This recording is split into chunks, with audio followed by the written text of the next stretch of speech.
institutional investor, including pension funds, in government treasury bills or instruments, will lose their money as a result of our ongoing IMF regulations. Let me finish it, please. There will be no haircuts. Fantastic. And the good two things.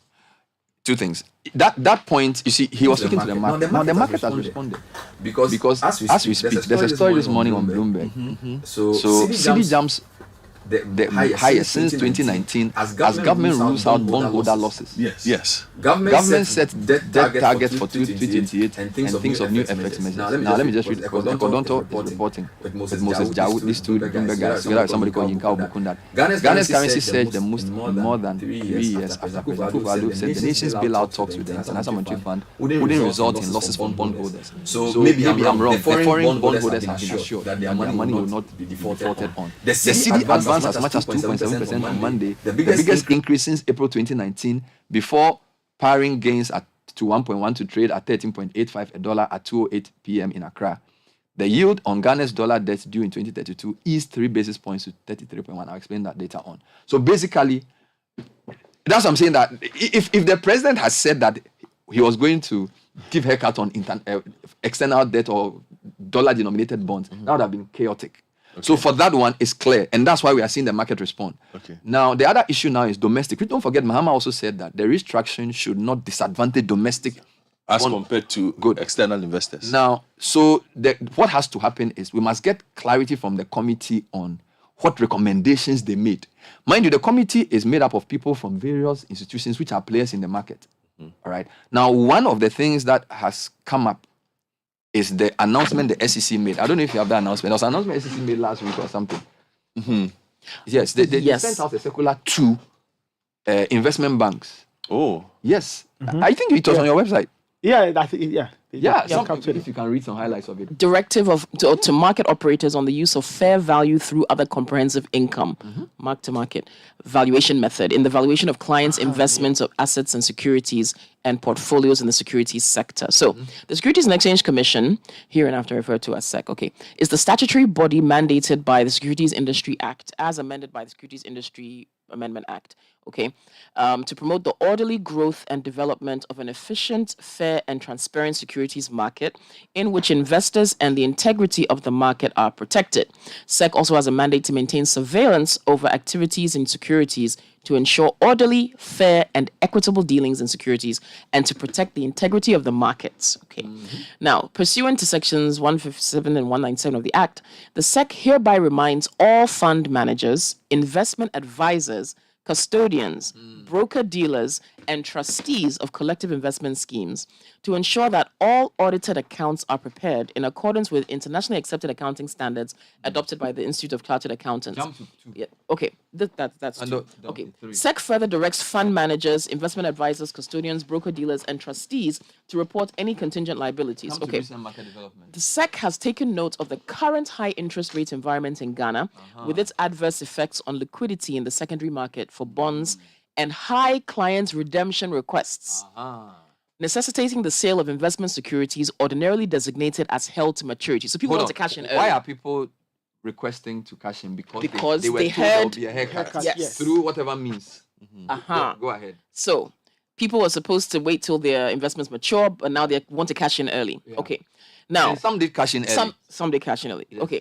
So, pursuant to sections blah, blah, blah, blah, the SEC hereby directs fund managers, custodians, and trustees to use fair value through other comprehensive income, or FVOCI, in valuing portfolios of collective investment schemes, so unit trusts and mutual funds. Now, sources of prices for valuation. Fund managers, custodians, and trustees shall obtain prices available from the Ghana Stock Exchange for listed equities, preference shares, and exchange-traded fund shares, and the Ghana fixed income market for all listed fixed income securities to enable pricing of securities reflect market values.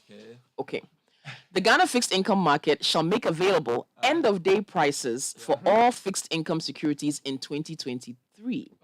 In the interim, fund managers, custodians, and trustees are directed to use average prices published by GFIM to mark-to-market their fixed income securities. Unlisted securities shall be valued periodically, taking into account market movements, contractual cash flows, and recoverability of the underlying assets. Charlie, So all this is long. all this is long, but This is what's happening. So basically, this is what's happening. Godfred, you had a lot of money. So let's assume in 2015. I received it. he does. 2015, who was the finance minister? Seth. Yeah. So you have some loose 10K. So you went to one of the fund management companies and said, you're going to buy, you want to invest. So they put you in some collective investment scheme or some, you went to buy what they call like a money market instrument. So you give them the 10K and they said they'll give you 20% because the interest rate prevailing there was maybe 18. So they'll give you T-bill plus 2 after a year or whatever.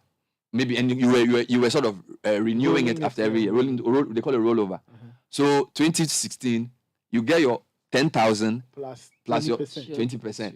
All right. Then they keep the principal and then they keep using the interest and adding it. That's what is called the accrual or amortization method, which is what Ghana uses to price the way they do their stuff. Now, what the SEC is saying is that, before that, they said there's an inverse relationship between that 10,000 that you went to pay to the company. They bought a bond for you, essentially. Now, that bond price, there's an inverse relationship between that bond price and the interest rate.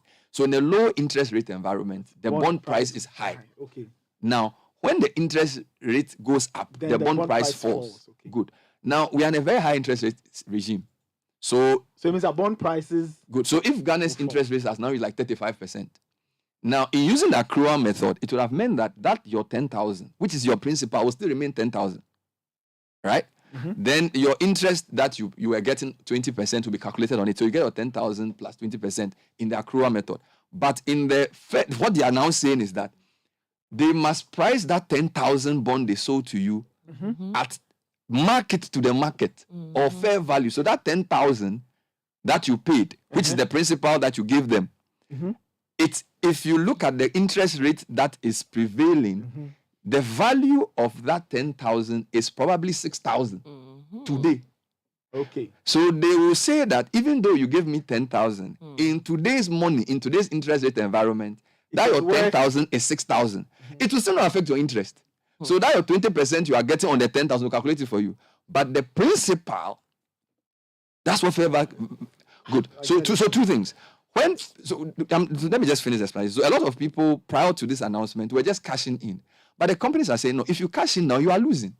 Because now from today, 28th, what's the date? First. In fact, so from, I think yesterday or 2 days ago, they started using fair market. So if you go and rush and take your money, that your 10,000 that you give them, it's no longer worth 10,000. But if you all wait and market conditions improve, interest rates start coming down, that your 10K may well be more than 10K in the future. This is the English that they are trying to speak to you. So there's another catch here. I don't even understand. Most Nigeria and most UMOA countries, they use fair value. So if you go and buy a bond in Nigeria or Senegal, you know that is what will happen. That the value of the bond will be discounted on the basis of the market value at the time that you want to redeem. But if for some reason in Ghana, the companies have always been using the accrual or the amortization method, which is why if you go and take a loan from Ghana Home Loans, they will, your $18,000 will remain $18,000 to Jesus comes as your principal, and the interest will keep accruing. And that's what they use also in selling their bonds. But SEC is saying, because market conditions are a bit confusing, so for now, I think the companies are saying people shouldn't rush out. Because if you do, you are going to actually lose. So just wait. Okay. Now that comes back to the issue of haircut. Technically, if you go and take your money now, there's a haircut. Do you understand? Because that your 10,000 that you bought your Setekwe bond is now worth 6,000 or something. But in this case, what kind of haircut do you suffer? Is it to your principal or to your interest? No, this one is a fair market valuation. Okay, but back to the issue of government owing, government paying. I'm sure we'll discuss that later. The issue that is very important to clarify. That committee must come out and speak with clarity on what they've recommended to government in relation to how government should handle people's money. Because it's not just banks that have borrowed from government.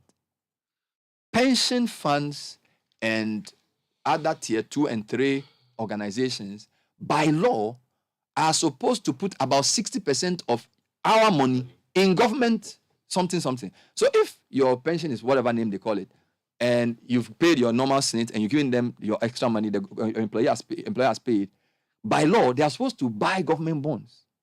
Okay. So if you are going to apply a haircut, it's going to be a problem. So if you juxtapose that what Joe Jackson is saying, that they will have to do some type of haircut, versus the fact that there are people whose livelihoods depend on that, which is why that committee, I think they've taken too long.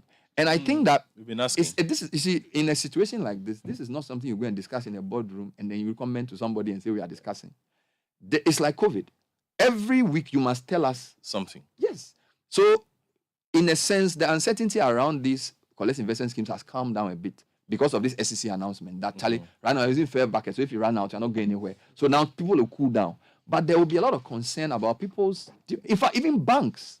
Because, do you remember, around June, we analyzed some of the banks, June, July, when the banks released their statement. Godfred, a lot of banks, some of the banks, over 50% of their interest income It's from government securities. Now, if a bank has used about 60%, is earning about 6% of its interest income from lending to government, if government doesn't pay that bank, it means the bank's capital is even impaired. So we're going to have around 2. So there's not. So the point is that these are not ordinary times.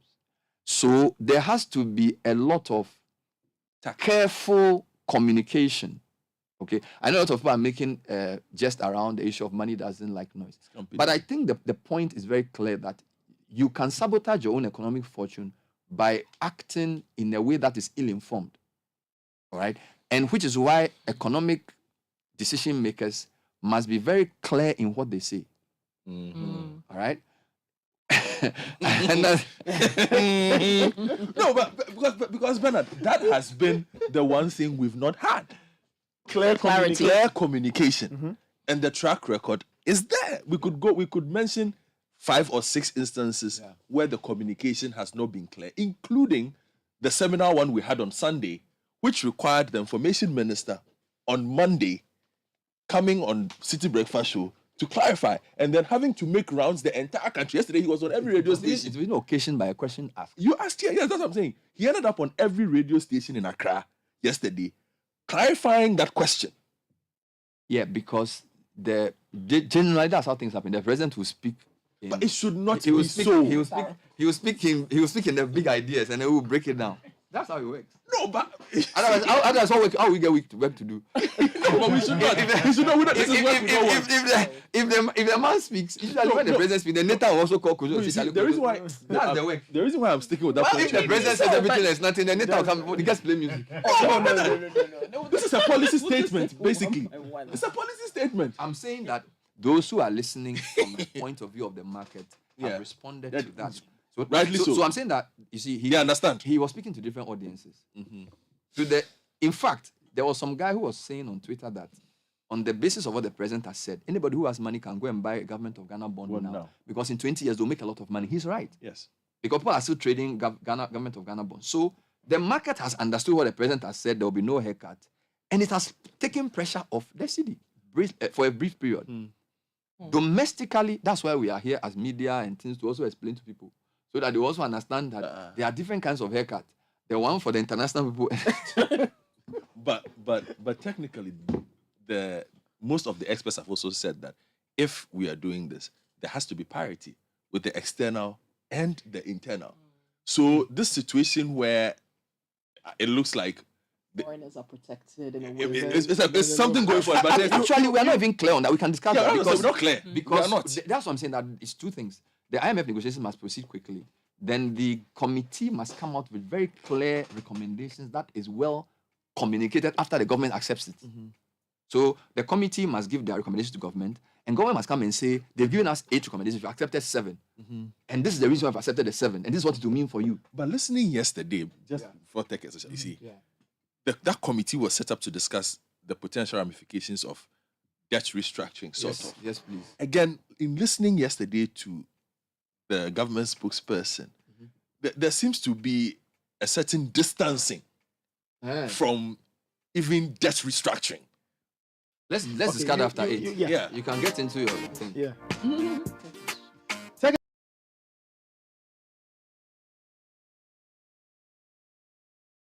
store using our range of debit and prepaid cards, Visa, MasterCard, and GH Link. To learn more, call 0800 500 500. CalBank, forward together.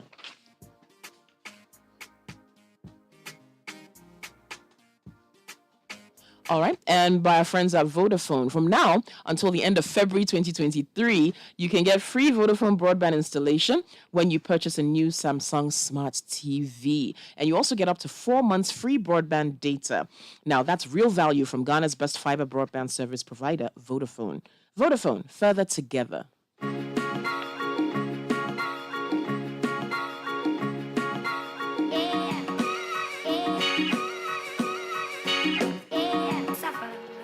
And Godfred has the segment for us this morning. Yeah, Charlie Mubarak Waka. So what is this? Why? Charlie Aloski. Why? You see that thing about when you are competing with somebody for the same position, and then you meet the person In a game. in a game. Without no Quinani. Charlie. Mubarak Waka versus Majida Shimeru. Oh, what game was that? In the Belgian league, Belgian. Cass Yupin versus Anderlecht. Anderlecht. But he wants to injure him. He has injured them. It's not like he wants to injure him. I don't think Fellow he was, countryman. I don't think he was deliberate. But Charlie, people are saying on Twitter that Charlie Wakaso, you know the World Cup is up. Both of you are competing for a spot. This tackle, dear Charlie Wakaso. How do you say it in Ghana? Koinani. Wa Literally. dienche. Really? Wa dienche.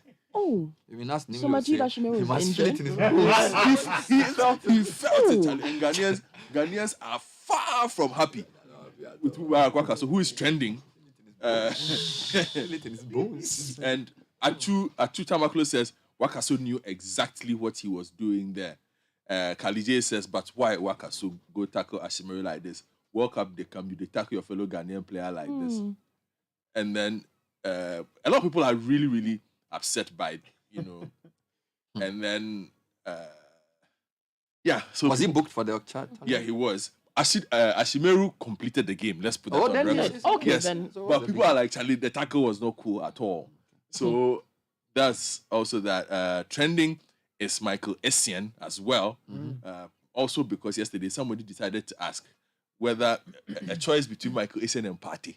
I don't even know how that is an issue. Unemployment is a contributing factor. Really? Sika Pedede is still trending. If you are work to do, you'll be discussing it. Sika Pedede is still trending.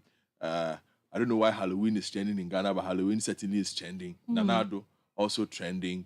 And of course, Majida Shimeru wraps up. Gabriel Union is also trending. That's because actress Gabriel Union and her husband. Did she also come? Yes, they are here with Oh, I, with thought, their I only daughter. saw doing.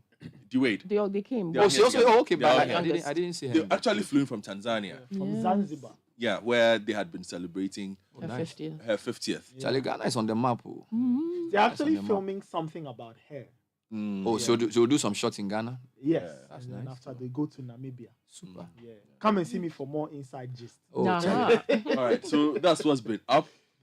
Just some quick updates. Charlie, people are worried about this having to pay to keep their blue tick Keep the business. ticks. Yeah, so I've been keeping an eye on that. I'll give you some more details as Why is it Twitter? yes. Mm-hmm. Let's give it away for free. Elon Carry Musk. your verification Charlie, it's $4.99. Elon Musk. Charlie, $4.99. How much is that in the city these days, man? It depends on what you are buying it for. Yeah, if you use the Bank of Ghana rate, it's 13 13. times 5. Charlie, Elon Musk, will you take That's a haircut? 65. Almost 70. Will you take a haircut? Anyway, so those who use Instagram yesterday, there was a bug that was going around and it was telling some users that their accounts had been suspended. Again, like I said, if you want to know what's happening, always use Down Detector. I use Down Detector a lot. It monitors site outages so you can tell what's happening as and when. Instagram is looking into it. They said they've apologized, but it was a bug that was going around. Quickly, staying with Instagram, and let me just give you some quick DIYs.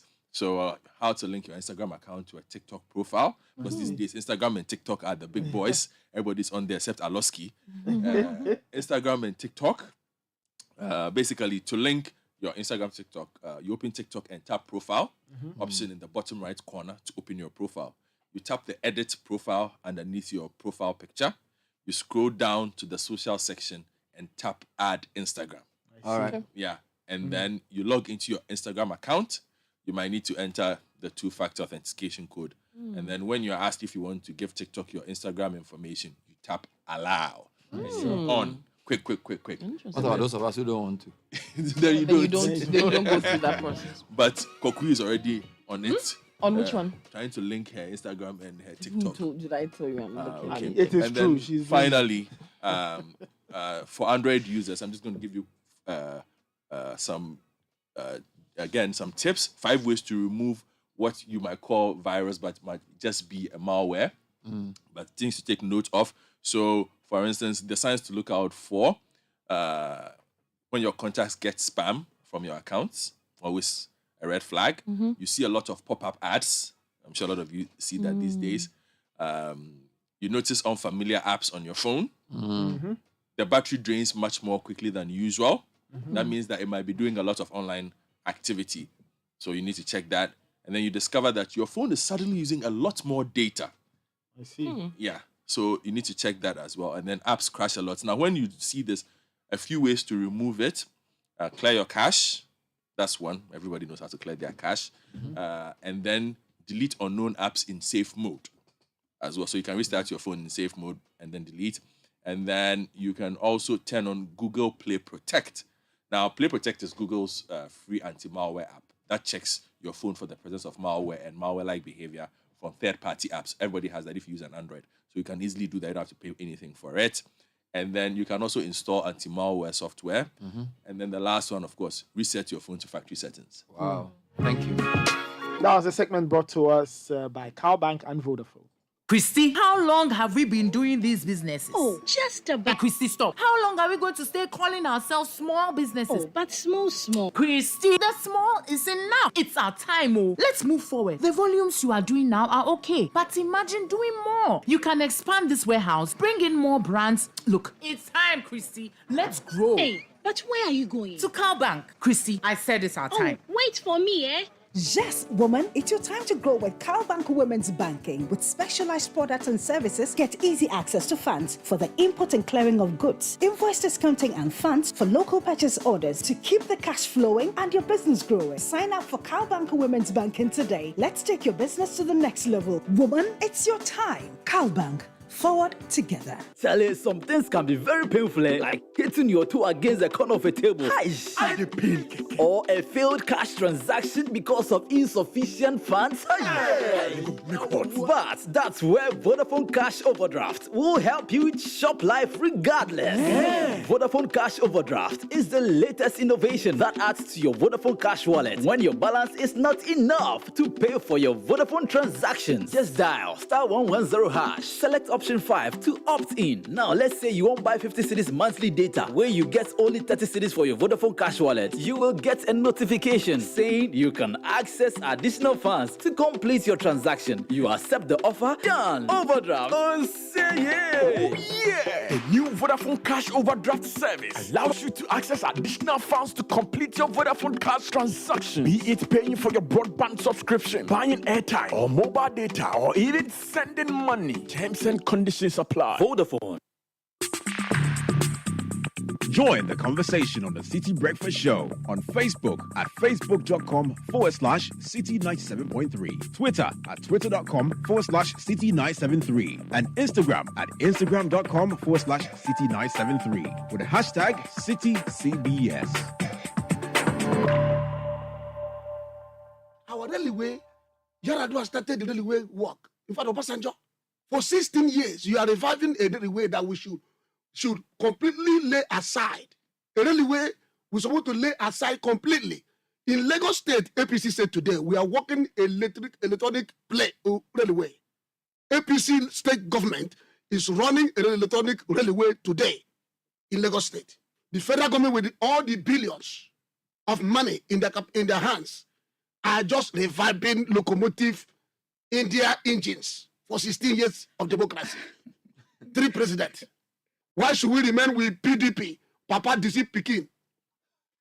Why should we remain in PDP? Poverty distributing people. We have seen poverty. I have not seen poverty that I have seen it in my life since I came. I am 52 years in this world today. I have not seen a misgoverned people before. I was 20 years when I lived in Kano. I lived my life in Kano. I live in Sokoto. This is in North Nigeria. I was born. When I marry my wife 91, I'll enter motor night, go to Maya, come back by night bus. Don't know bus, night bus again in Nigeria. Courtesy of PDP. And listen to that part, yeah. How I do that? Let me give them another big shot banger. Let me take you way back into December. 8:13. This is still the Citi Breakfast Show. You can send in your comments on 0549 986 996. 0549 986 996. So haircut, no haircut. What gets the haircut? Interest, principal. We are just trying to make sense of all of that that's happening so that, we can set your mind at ease or at least give you a better understanding as to whatever it is that's going on. Yesterday on Eyewitness News, we spoke to Joe Jackson. Joe Jackson is Director of Strategy and Business Operations at Dalex Finance. And he seems to have some doubts on the president's assurances that there will be no haircuts on investments resulting from a possible debt restructure. Let's not forget that as part of our conversations with the IMF and trying to get things together, the prospect of a restructuring of our debt is a very real possibility. We could get there. Some people say we'll have to do it. And Joe Jackson says that once that is happening, then the president's position on no haircuts on investments cannot be correct. You are credited with two things. One, and they are not positive. One, you said Ghana is broke. You said that on the point of view with Bernard. Two, you said that there's going to be haircut. The president said, read my lips, there will be no haircut. Your reaction, did you get the analysis wrong? No, I didn't get it wrong. And I disagree with the president. Or I think that maybe he ought to rethink his position carefully. The reason being that I cannot see how we can pass, when I look at all the numbers, I cannot see how we can pass the debt sustainability as an analysis, how we can pass that assessment, the debt sustainability assessment, without having some sort of domestic debt restructuring or the haircut. It's really hard for me to imagine, and so I will respectfully disagree with the president if he says that there will be no haircut. That's my first point of view. I will respectfully disagree with him. I say, Mr. President, it will be tough to get your debt to pass your debt sustainability assessment if you don't get the local creditors to agree to some sort of haircut. Bearing in mind that the haircut could come in three flavors. You could get a reduction in your principal, you could get a reduction in your interest, or you could get an extension of the amount of time that you were expecting to be paid. Any which way, you've lost money. Please, I like to use you to educate my listeners. You've analyzed this haircut business the first time we had this conversation, but for people who may not know, and are wondering what is all this haircut, or what was the fuss about this haircut? The haircut refers to what exactly? And these three terms or three possibilities mean what? If you could use an amount of 100 cedis invested, that would help us all make sense of what you're saying. Omar, let's use 100 cedis invested. Now, you gave me 100 cedis. And at the end of the year, I was supposed to give you 130 cedis. The year ends today. So today I'm supposed to give you 130 cedis. Now, three things could happen. You could say to me, I can't pay you 130 cedis. So you know what? Initially, you gave me 100 cedis, and that's the principal I've been using. But let's reduce it to 70 cedis. Let's calculate 30% of 70 cedis, which is 21 cedis plus the 70 cedis. I'll give you 91 cedis. You have lost money. You were expecting 30 cedis, you got only 91. Let me go over that again. I will say I've reduced your principal to 70 cedis. I have kept the interest at 30%. So the 70 cedis, you are only getting 21 cedis. When I add it, it's 91 cedis. You were expecting 130, but I'll give you only 91. So in this case, we are working with the assumption that you are telling me that the money I invested, you are going to reduce it for the ultimate good of the country. Thank you. Next option. Next option. You gave me 100 cedis. I was supposed to give you 30%. I say, Imari is hard. I'll give you 5%. So instead of the 130 you were expecting, I will only give you 105. So that is a haircut on the interest. On the interest. The first explanation you gave on or scenario was haircut on the principal, which the government says would not and never happen. Okay, go ahead. So now we are left with the third option, which is the duration. What is that one? Is that instead of giving you 130 CDs today, I will say, Maro, I don't have money to pay. So I still owe you 130, but I will only pay next year on the 31st of October. So effectively, if you had kept that 100 CDs and 30 CDs at 30% interest, you'd have earned another 13 CDs. So at the end of the next year, you would have been expecting 169 CDs. But guess what? I'll still only give you 130. You've still lost money. Now, the government says the first option, which is the haircut on the principal, will not happen. At least the president has said it. The Minister for Information has re-echoed it. You still insist that nobody would come and restructure your debt without touching haircut. What that means, based on your analysis, is that at least one or both of the remaining two options are still on the table and they ought to be executed, correct? Yes. And that whatever happens, we can't get out of this situation without losing some money, without some pain. Ultimately, the investor would lose money. He has to. Is it not possible that the way the president sounded so confident and his minister too, maybe they have some magic wand somewhere that they're going to use, which would then mean investors are safe? Because mind you, for the president to make the statement in the manner he made it, it means they're really stepping on some stone somewhere before threatening to hurl it at someone, even though they may have difficulty sighting a stone. Okay. Well, I would respectfully say at this moment, I can't envisage that stone. I'm not maybe they have far more sophisticated analysts than I am. And so, but I can't see it happening. He says, in not so many words, that people are talking down the city, speculations, and that is why we are seeing what is happening. Do you concur? No, I don't. Unfortunately, I don't. Let me explain to you why. The numbers that I read are the government's budget and the government's own numbers. What triggered this whole present crisis was that people outside the country read the same numbers and came to the conclusion that we are likely to default and downgraded our debt. It didn't happen because people were talking down the currency out there. The rating agencies are independent enough to read the budget, to read other ancillary documents, to do the analysis, and they have much better people than I am. So that was Joe Jackson, Director of Strategy and Business Operations at Dalex Finance. So he says he doubts the president's stance of no haircuts. Yeah, but he's right because, okay, I'm not saying he doubts. He's basically saying what Kojo Apon has explained. Because see, initially, when the statement was released, as Godfred read it, the man said there's no haircut, which is nigh on impossible. Yes. So the information minister then comes and says there will be no haircut on principal. And again, if you read the statement the president said, he said the way we handled the previous... From the banking side. And I'm saying from that one, there were haircuts. Good. So now the information minister says there will be haircuts on principal. Sorry, on interest. And I've also added that could be the interest or the time, or both, or a combination of all two. In fact, let me add to that. I've heard him say that it's not just...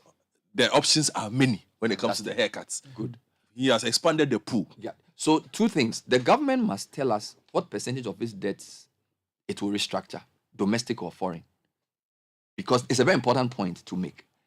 And if it will restructure, because see, there are many things. You can restructure, you can reprofile, you can refinance. There are different ways of doing this thing. So what I'm saying is that all of this is happening because the people have not proactively told us what they are doing. Because they are not trying to figure out what they are doing. So a committee is advising, and the man even the man heading the committee, somebody who's advising the finance minister already. So they should know what they want to do, but be that as it may, they're advising the president, they're advising the finance minister. Now, the issue is they have to be clear on what they are doing before they come out. You see, so when people have been hit by economic crisis and you are going to give them a speech, you must tell them what you are doing.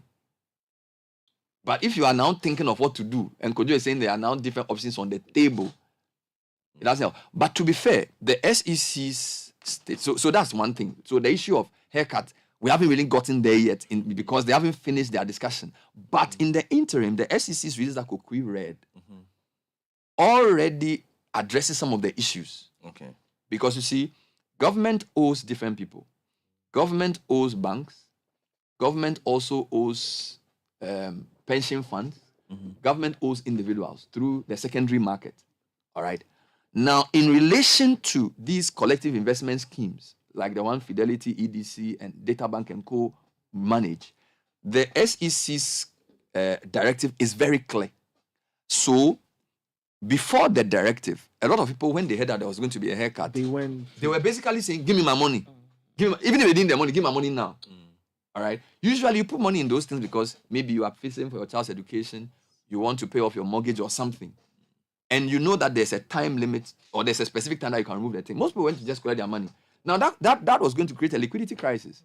All right? We already, and a liquidity crisis is, there's no financial institution in the world that can withstand a run. So, that lack of information and possibly what one of the institutions posted earlier to its clients led to some level of run. So, in that situation, people who were collecting their money were going to get whatever they put in there at the amortized value. And you and I who were staying were going to lose. So the SEC's directive that starting from 28 October, everybody's asset must be priced using the mark-to-market means that they are trying to save those who stay and that those who go will be punished. So you can't technically say it's a haircut. It's a haircut for those who want to go out or rush out. Do you understand? So if you don't have any pressing need for your money, I don't see the point. Because as one of the things you sent me yesterday indicates, right now, if you have money, actually go and buy Government of Ghana bonds. Yes. Because they say there will be no haircut. Not even that, because the price at which it is selling now, in future, you make a lot of money. But that's not in my place to advise. Well, I'm just saying that for now, some people may have noticed that in trying to cash out, they will give you a breakdown of how much. Like somebody sent me their statement. They will show your deposit, your redemptions that you've done. They will go through the gains for the period, the total amortized value, which if they were using the amortization or the accrual method, you would have gained that amount. But because of the directive, they will now come to what they call the mark-to-market unit price, and then they will now discount the value of what you bought. So the value of the bond now reduces on the basis of the mark-to-market value. So if you need your money, you can go for it. But if you don't need it, and you don't want to lose, I think that's what the SEC has tried to do. Now, on you keep mentioning the Consultative Committee on Financial Sector Stakeholder Engagement. That's the one that was put together. And the lack of information, I'm telling you, that has come from there. I'm going to read something for you from the Credit Unions Association. Hey. Yes. Okay. From October 25th. Credit Unions Association. Yes, from October 25th. Now, perhaps it's just information, but we can infer from it whether maybe the consultations have even started or not. All right. So this is from the CUA. Notice to all credit unions. It says that as members may be aware of the press release by the Ministry of Finance on 11th October 2022 on the subject Consultative Committee on Financial Sector Stakeholder Engagement. This committee will be leading stakeholder engagement on government debt management. So the Ghana Cooperative Credit Union Association requests for details of all credit unions with investments in Government of Ghana Treasury bills and bonds as of date. This is to provide the association with all the required information on the movement's portfolio to effectively engage with the consultative committee on the exposure of credit unions in the Government of Ghana securities. All CUs with investment in GOG securities are therefore to provide the following details. Type of investment, security ID, tenor, cost, that is the amount invested, face value, and then institution invested in. And then it provides the list, the form, blah, blah, blah, signed by Cyprian K.A. Bassing, who is the general manager. So that information will probably go into whatever position they will articulate to the committee. Yes. They'll say, if you do this, we are going to... And so this is a big discussion. They're having to meet pension funds. They're having to meet insurance companies. Yeah. So the whole financial system is at stake here. Okay? The stability of our financial system is at stake here. So I understand that they cannot rush to just come and say something. So again, you can see why they will come and say, for now, we can say there will be no haircut. But it may be premature. Okay? Because your IMF negotiations... Yeah, but we're in November. Yeah, I'm coming. I'm saying that they haven't finished their discussion. If they have finished the discussion... They haven't even started some of them. Yes. Which is the concern. Yeah. I wonder why, though. Why have they not finished? They should Because if they should be working overtime. October 25, the credit unions are now collecting their own data to put it together. And you know the funny thing? If you go and meet them. And if you don't, you see, the thing is that if you are going, essentially, IMF thing, you are going for a loan. If you are going for a loan from IMF, they will not give you a loan if you can't show ability to pay. Now, if they do your debt sustainability analysis and they realize that your debt position is unsustainable, you won't get the money. So all that we are doing is to prove that. So IMF doesn't put a gun to your neck and say, do this. They don't tell you what to do, but you know what to do. Because if you say you need 3 billion, Egypt needed 3 billion. Do you know what they told Egypt to do? Well, they've changed a lot of things there. Egypt had to devalue their currency. No, Egypt had to move away from a fixed to a floating exchange rate regime. So the currency had a free fall. As I will not say IMF said do it. But there are some things that if you don't do, you get the money. So for us, our question is our debt. If your debt is unsustainable, don't give you money. Now, how do you prove debt is sustainable? You do a debt sustainability analysis and then you decide whether to restructure domestic or foreign. The same IMF doesn't encourage you to restructure your foreign debt. Which is why a lot of people have problems with them. It's like, why do you want to protect these loan sharks and then you want to harm? Because our government policy, if you look at the numbers that Theo Champon published, Nathan, a lot of government, domestic debt is 59% of our GDP. External debt is 31%. So 60 is on 59. So 60. Yeah, that's 60 to 40. Yes. Domestic debt, Ghana's gross external public debt, gross nominal public debt in billions of dollars, right? 2017 jumped from 17 billion to 28 billion external. Domestic jumped from 15 to 30. So in 2017, our domestic debt was lower than our foreign. By 2021, our domestic has overtaken. Why? Government is borrowing from Bank of Ghana. Government is borrowing from commercial banks. Government is borrowing from Senate, pension funds. Everywhere. Everybody. So, they restructure the local debt. We are all in trouble. Still listening to the Citi Breakfast Show. Now, a Nourish new season is here. And Malta Guinness is telling you to support the goodness in women's football with the Malta Guinness Women's Premier League. Watch their games every week live on Max TV and follow the league on social. # Malta Guinness WPL. Apollonia City is inviting you to the 2022 edition of Family Day.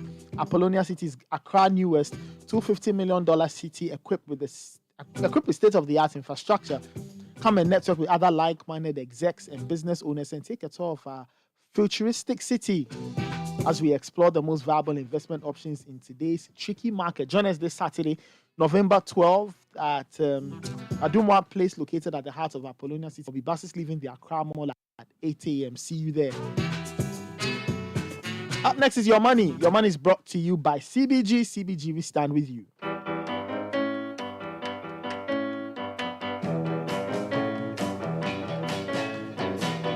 Kokui has the segment for us this morning. Well, but I think this whole conversation is your money, isn't it? It literally is. If you're someone, no, it is. I think the lesson we can all learn from this is, look, the situation is quite dire. If you have an investment product, this is not the time to panic, withdraw. This is the time to ask questions and get information. We're doing our best here to give a bit of clarity based on the information that we have. But if you're someone who doesn't understand why your investment at a particular financial entity, you've gone to redeem, you've gone to withdraw because you think, look, let me get my money out now, and you go and you're told, I'm sorry, sir, the 5,000 cedis you have here will not give you that, and you need an explanation. Ask questions. your institution should be able to provide those answers for you. But having said that, don't be quick to withdraw your money either. You know, there's a lot going on in the system, and there are still a lot of questions to be answered. So if you can hold off, if it's not an emergency, if there's no real crucial reason for you to withdraw your money, please just hold on. Hold on as the system tries to sort itself out, or as the managers of the system try to sort the system out. Charlie, it's your money, it's your money. Your money. That was a segment brought to you by CBG. CBG, we stand with you. Bank that supports you. Qatar 2022 is almost here, calling all football lovers. Let us cheer our gallant Black Stars to victory at this year's World Cup. Kempon Travel and Tours, the official travel organizer, has partnered with Consolidated Bank Ghana to offer attractive packages to you to enjoy the upcoming soccer event. Feely. From visas, travel fares, feeding, accommodation, sightseeing to match tickets, and many more. We have you covered. You want to see all your favorite football stars in person? This is your chance. Don't miss out. Visit any of CBG's 114 branches with your valid passport and choose from the platinum, gold, silver, and bronze packages. Or call 03022 16000 for enquiries, or visit CBG social media, CBG Bank Limited. Qatar 2022, we are on our way. We stand with you. Join the conversation on the Citi Breakfast Show on Facebook at facebook.com/Citi97.3, Twitter at twitter.com/Citi973, and Instagram at instagram.com/Citi973 with the hashtag CitiCBS. This is the Citi Breakfast Show, the city's biggest conversation.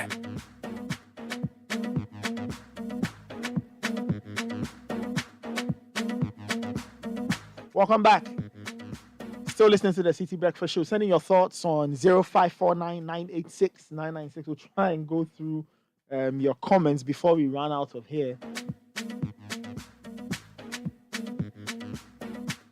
But of course, I mean, the economy is still trending. It's been trending since, 3 weeks, 4 weeks, several parts of it. And today we are talking about haircuts, investments, your money, what it means, hand in hand with potentially what options are on the table for the country to take, even as we still discuss with the IMF, still as we discuss matters with the IMF. So that's what's going on. Like I said, we've had the president speak to us on Sunday, and the biggest take apart from the Sikam Pedede bit, though, is this investment bit, haircuts, no haircuts, what's going on, that type of thing. So I'm sure we'll get more clarity as we go on. We hope there'll be clarity. We need. And for me, just to wrap up this one, because other things are happening based on the president's, 12 points. Daily Graphic is reporting that trade business groups are holding crunch meetings. Everybody wants to. It's basically like all hands on deck situation. So everybody's trying to come together to see how they can help the president. I hope they are not just going there to say, give me this, give me that, give me everybody's going to fight for their rights. That's not what you need now. I am going to get to that. But the biggest problem the president has in all this, which is also important for the market, is, to a large extent, a lot of people don't trust the president. Busy. A lot of people don't trust the president. Trust? No. You see, so even on a lot of the things that have been said, and it's important in a country like this, where you are asking for people to do a lot of things to move us out of this situation, for people to trust what you say. The worry they have, which is why even Bernard has to go through the trouble of explaining this haircut thing, and it's explained by the information minister having yesterday to come on air to clarify something he has said. It's a habit. I might not have to blame the president. I have to blame perhaps the people who write the speeches, put those things together, because I'll give him the briefing. there has to be a certain quality level. Okay? But this business of the president comes to read a speech. During COVID, we had the same thing. He said a lot of things that the following day, Honorable Apon Nkrumah had to clarify. We should have a situation where the president speaks and that's it. What he said is what he said. He knew exactly what he was saying. He read the speech first, right? Before it was put out there. They would have discussed it. A lot of people would have gone through it. Eugene, Charles, a lot of very qualified people. Okay, so that commodity is something that they need to really work hard at. Because without regaining it, a lot of these things that we are trying to do will not work. There have been too many turnarounds. Too many turnarounds. And the haircut situation might turn out to be one. Hopefully not. You see, because now you have experts in the space saying there's a debate. Haircut or no haircut. Haircut or no haircut. But the numbers, we are in a kind of environment where if everybody has certain kind of numbers, it gives you a certain kind of conclusion, if you get what I'm saying. And a lot of people seem to have this conclusion in front of them looking at the numbers. But everybody seems to say, okay, well, the president seems to have more numbers than we have.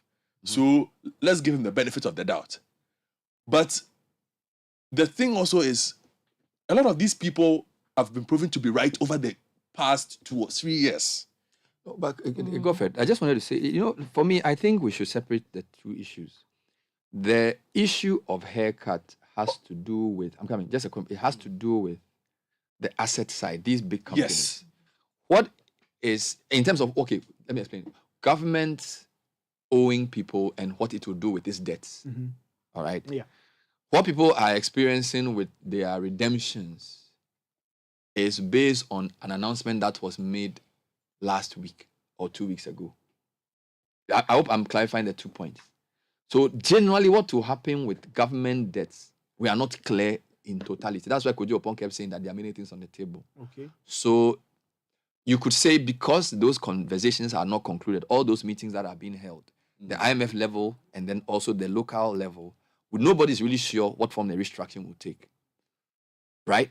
But because of the supposed run that was occasioned by the claim that there was going to be some haircut, the SEC statement seems to have affected those who want to take their money now. And you can translate that in a sense of the way I explained the fair market value versus amortization to be some type of haircut. But I'm not sure it's even right to use that. It's not. Yes. It's a fair market valuation. Yeah. In fact, if you had bought the same bond in Nigeria or Senegal or... This is how you calculate it. So it's not an issue that... It's just Ghana, for some reason, they were using that method.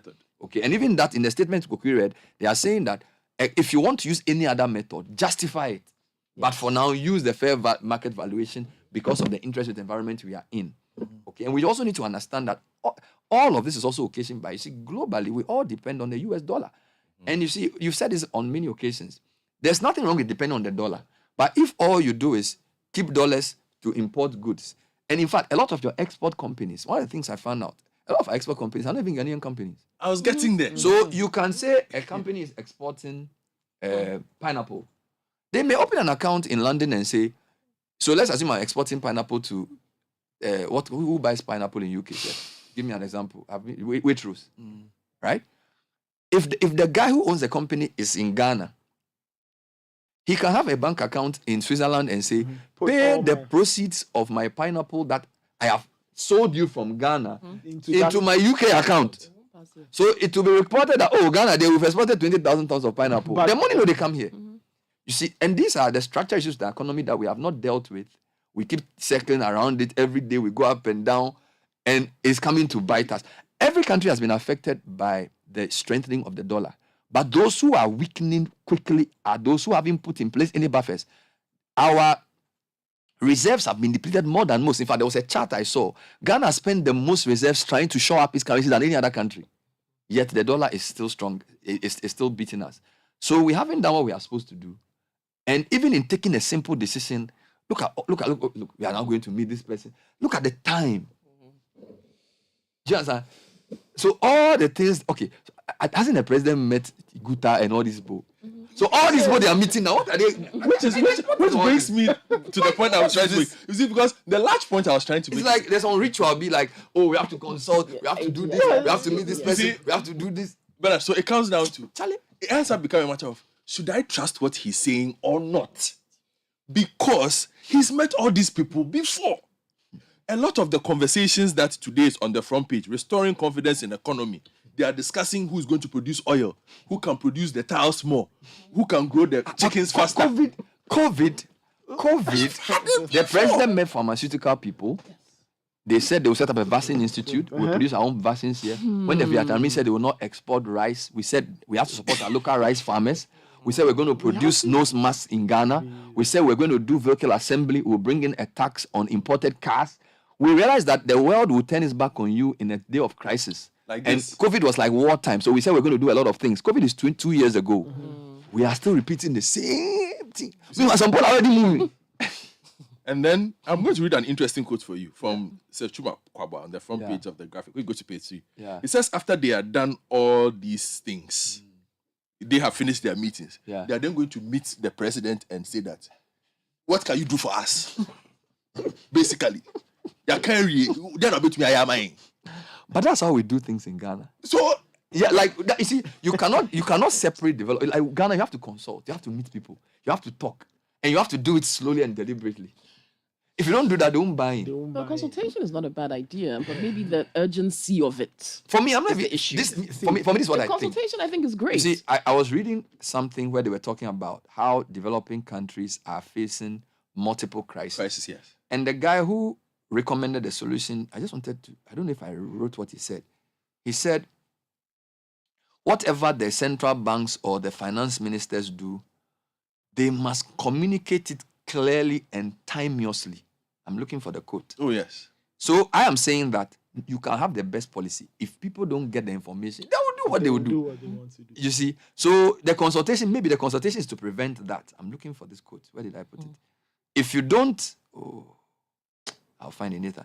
But the basic point was that communication is a key part of the good.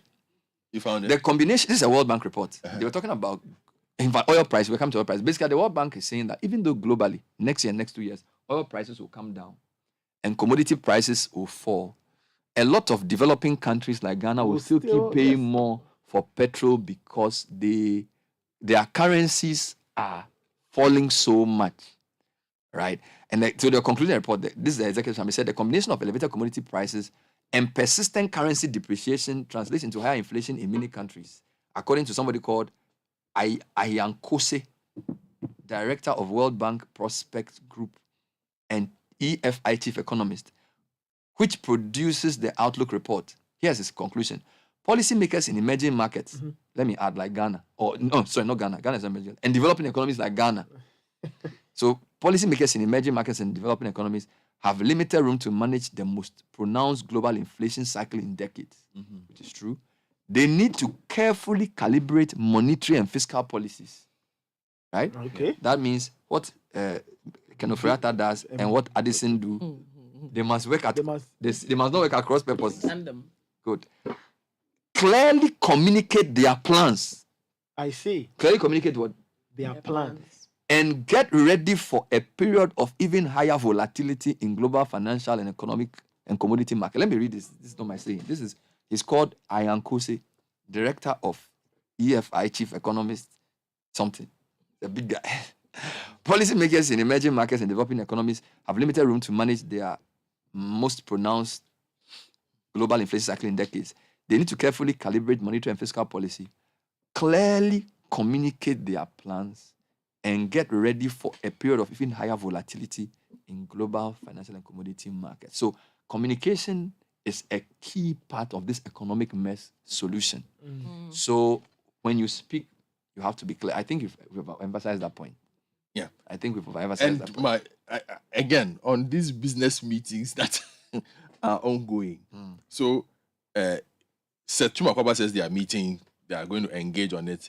So it says, They are building, quote, we are, the president addressed a lot of issues, but the industrial and production areas are our main concern. And so we are building a list of products and members who will be able to produce them and engage the various ministries responsible.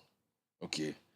And then he says, should it go as planned, the AGI expected discussions and negotiations on the kind of support the government intended to provide for industries to end in not more than a week. What kind of support? I'm really surprised that Seth is asking for support. You know, but you know what's even funny? We are in a period of austerity. So the discussions around the world have to do with two things. You are increasing tax, you are cutting expenditure, and then you are reprofiling your debt. All right? So what we need to hear from the government is that we are reducing the size of our ministers by X percent. Those ones didn't come. We are reducing the size of our government by this percent. And I don't think they can tax much more because the inflation is eating away our income. So whether it's corporate or income tax, the tax question is out of the window for now. Right? So two things. You don't have enough money. If you don't have enough money, what do? You reduce how much you spend. So some of your programs that are grandiose, that are very capital intensive, you reduce them. And then you increase tax, but you can't because tax will kill us. Now you can't borrow. Yeah. Now the money you are due to pay those who you have borrowed from, you have to restructure it. All right. So this is where we are. The government's only option, in my view, is to cut down its expenditure. That is the only realistic option, in addition to whatever it will do in terms of debt restructuring. Because nobody's going to listen to any tax increase now. Because if you earn 10,000 cedis, because of inflation, 10,000 is worth like 6,000. All right. So that 10,000, you even need a salary increase already. So how are you going to tax me? What? Companies are also suffering. So you don't expect more tax from companies. So I think for Seth and Co at AGI, all they can tell the president is that, Mr. President and the ministers, we have 10 suggestions for where you can cut waste. We have 6 suggestions of which ministries you can collapse. We have 3 suggestions of who you can sack. No, this work that this man is doing, we can even give you somebody who will do it for you for free, so that you save money on the expenditure side. As for the tax, don't even come. This is not a time to go and talk about government support anything. It's very clear. Your budget is out of balance. Your deficit is high. There's nothing about government support. No money. Government should cut down its expenditure. Government should not tax anybody else. And then the issue of the restructuring, they must come up with very clear direction as to how to do it, so you don't compromise the whole financial sector. That's the whole issue. Let me add your good friend Nanos Ebonsu and his opinions to the chat for you. So he's the CEO of the Private Enterprise. Private Enterprise. And Nalos, he says that the plan to realign imports to favor essential products and review standard requirements for certain imports was in the right direction. He, however, wanted the government to tread cautiously in order not to breach international trade facilitation rules. I commend the move by the president to restrict imports and encourage exports. And so there was the need to impose import licensing. He said an import licensing regime would enable importers to justify the need to import instead of a free regime where traders brought in products over which the country already had a competitive advantage. Now, Guterres Vice President Clement Boateng said the association had also intensified education against profiteering by traders as part of measures to ease the pressure on the citizenry. And the president himself, the president of Guta, Joseph Abin, said the association found the address to have inspired confidence in them. And then CEO of GNCCI, he says that their chamber is having discussions with counterparts in other countries to build partnerships that could drive the focus towards exports. He said the chamber, for instance, met a delegation from Tunisia last week, and the discussion was on how Ghanaian firms could export more to that country. And then he also explained that the chamber had made clear to its counterparts that they preferred the foreign companies producing in Ghana to exporting their produce to Ghana. We believe that the idea of foreign firms rushing to dump their produce in Ghana should stop. And then our good friend Samson Asaki Awingobe said the president also did not touch on the flat rate of VAT for the clearance of goods at the port, as well as freezing the new VAT Amendment Act implementation on essential products. Were your friends Guta there? Oh yes, they've spoken. What did they say? No, Guta, no, they say everything's fine. Everybody's suffering, no? Yeah. The president has They are saying they are happy about the plans to inject new funds into the system to shore up the country's foreign exchange in order to stabilize. They, however, indicated that while Guta recognized that there was excessive importation, that was not the only factor affecting the cedi stability. So we have always maintained that even with importation, the government could still use our investment laws to curtail the influx of foreigners into the trading sector, such that imports from the Far East could see a decline to aid the local production capacity. So it brings me to the point I'm making on being aligned.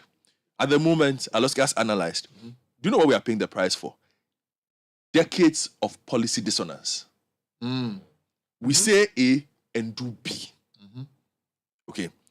Now, when we started talking about industrialization and the very brilliant idea this government had to do the 1D, 1F, from its original intent to what it is now, which is basically a PPP thing, where Aloski industry says they want to do something, so they pick a spot and they go, rather than the government leading the way and saying, we have a need for this, we want to go this. So they're not, it's not like, oh, you have the money, we'll give you this 5-year tax waiver, do this, do that. I looked at the list of companies that formed the 1D1. The latest updated one. Yeah, the latest updated one. The biggest three, Yeah, I know where you're going with this. No, go there. Yeah, I must. Go there. The big three. Look, in terms of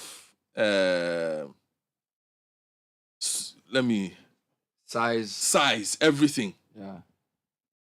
Are all from my good friends China. Plus B5 plus. And these are manufacturing companies. These are manufacturing. No. Santo, yes, the oil refinery. Yes. Is under 1D1. You can consider it a manufacturing company. Okay, yes. They are adding value to raw crude. Yes. They are also into ceramics. Yeah. At Tema. Yeah. Yeah, they are doing. So that's the first one. Which one is the second one? Then we have Kuda. What do they do? They do ceramics. So you have Santo appearing twice. Okay. Right? They have B5 plus. Big, it's massive. Big. They do steel fabrication. Yes. Solid company. Yes. They've been in Ghana for a very long time, I must admit. Solid company. You understand? Yeah. The rest are all. I hope those people are in the meeting too.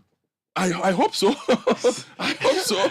I hope they're in the meeting too. I hope so. Yeah. Then you have Sunda. Mm. They are production of hardware, iron rod and nails. Mm-hmm. The rest are all really quite. So you have Palm Pharmaceuticals. I've seen them. Yeah. They're not that big. Perforce Ghana Limited, not that big. Brompton, not that big. Anchored, Golden Milan, Zuriel Carbon, not that big. Yeah. Skyline is quite old. It's been around for a while. Just Kumasi, not that big. Springs and Bowes Company, been around for a while. Kumasi Square, not that big. Mm-hmm. LK International, not that big. Shaba has been around for a very long time. Shaba is there. Yeah. So these companies, are they 1D, 1F companies? Yes, this is the list I'm going through. Okay. Yeah. Yeah, then So- Agro, Petersfield, Strongman Foods. The point I'm trying to make when you go through all this is in establishing them over the past couple of years, what were we looking for? Am I supposed to answer that question? No, it's a rhetorical question. What were we looking for? Okay. I can guess. I think the general thing is that Ghana, you need to industrialize in the sense that the more factories you have, a couple of things happen. You produce goods that you don't need to spend foreign currency on locally. So that's like import substitution industry. So if you need shoes, then you have a Kumasi shoe factory. If you have to buy 1,000 shoes for police, you buy the Kumasi shoe factory shoes in Ghana using Ghana cedis, so that you don't need to spend dollars on the shoes. That's point one. Point two, if you build that factory, you develop the skills of the workers. So somebody goes to Kumasi Poly, they are into leather works. Yeah. They learn the way of producing shoes in a way that they can also go and do their own company. So you increase the skills of your people in that area. That's point number two. Then point number three, if you produce enough shoes, you can then sell to Niger, to Congo, to South Africa, to Bangladesh, and get foreign currency to show up your reserves. That's how you then start creating wealth. So then you can make a lot of money, and then you can say, let me take the profits from the shoes I've created and now do an orange juice factory. That's how you industrialize. That's how countries do. So I think that in theory is J. Yeah, I'm saying in theory nobody has a problem. Okay, but I'm looking up poultry farms and co here in the same year. Well, like I told you, in the past 3 years, poultry business in this country has been at its worst. Meanwhile, here we are supposed to find poultry in sufficient enough quantities as part of the measures. But we have rearing for food and jobs, which has been on it has for- never taken off. Rearing for food and Bernard, look, rearing for food and jobs has never which is taken why, off. which is why I'm saying to you that. So if you are AGI and you meet the president, you can say to the president, Mr. President, maybe work with the Association of Poultry Farmers and forget about your ministry because your ministry is not doing it. Yes, because if you've done rearing for food and jobs for the past, I don't know how many years, and you're still saying that you are trying to look for poultry to do what not. Yeah. You see, and meanwhile, your ministry has a lot of extension officers and all that. So I don't know. And again, when it comes to this matter of policy dissonance that I'm talking about, and the fact that we are bearing the brunt of the things that we should have done that we did not do well. We just paid lip service and just did the minimum rather than the maximum. Yeah. I'll give a typical example. Some of the things that we say we are producing here. I gave you COVID. During COVID, we empowered industry. Brutal. We're producing face masks. They say we're going to import some. What is the capacity now of those same entities? We need a report on that. We need, because you are right. There was so much noise about. You see, and I keep saying that every day they were talking about meeting people. I remember the president. You see, and the met a point lot is of this: those industries. the reason why I'm saying that there's always a transition. The companies that were making weapons during the World War are the companies that moved on after the World War to become the giants of industry. COVID was our World War. We did give the resources to some of these industries. What happened? Maybe the industries will say they didn't get to. I'm just asking. It was a big news those days that the pharmaceuticals came together. I remember the president met. So many things happened. But maybe they'll say Russia. So you see, because of Russia, it so here we are. We've set up. No, but to be fair, let me give an example. I understand. To be fair to the discussion, you know, the fertilizer, what you need to produce fertilizer certainly comes from Ukraine. And some of those things, the price has gone up so much that if you are, say, into farming, your cost for producing fertilizer have gone up very high. Fertilizer prices have gone up. So, yes, you are doing plenty for food and job. And I'm not holding blame for anybody. I'm just saying that we need to understand that the world has become such an interconnected place that not everything that happens somewhere concerns somebody anywhere. So, this fertilizer price thing, which is going to affect the farmer, will mean that his yields will be lower. So food prices will go up. So some of these things have been affected by global development. But there are things that the global developments affect everybody. But the fact that in most of the rankings you are the worst hit means that you didn't do anything to provide yourself buffers. Because the fertilizer, you are suffering from it because in the first 3 years of your project, you stole all the fertilizer. You set up committee after committee after committee. Chase after fertilizer. They stole the fertilizer. You couldn't even find the fertilizer. So now the chickens have come home to roost. You see, that's the point I'm making. We keep getting punished for things that we should have done. And I'll repeat the point I made yesterday. And yeah, nobody is sacked. Nobody is. It's almost like my guys are doing well. I'm not going to stay that's what I'm saying. You know, and I'm saying the things they have listed. Okay, but that's the point. I'm coming. Did AGI tell the president, because the kind of things you're saying here, I think the AGI should be telling the president. Clearly, I had somebody who was today. I'll say this. I had somebody who was in the AGI meeting when they met the president. He said they went to sit there, put their hands between their thighs, and said, "Yes, sir, yes, sir, yes, sir," and left. No, Fred, please call the AGI people. What the government is saying cannot be. That is why I said I want to speak to Mr. Chuma. Nana Osebonsu is not going to couch. He is not going to. I know him. He's a New York trained boss banker. He's not going to sit in front of the president and say yes, sir. No. You know, with the mustache. No. So when Fred, call Nana Osebonsu. He doesn't do that. No, you see, and another high-powered. He will not go and sit in front of the president and do that. I'm saying another high-powered personality who was with me asked the AGI person, "You sitting here making this complaint, did you raise your hand to ask a question?" He said, "The Flagstaff House is an intimidating place, you know." That's what he said. That's what he said. I'm just telling you. But that's beside the point. Godfred, wait, hold on.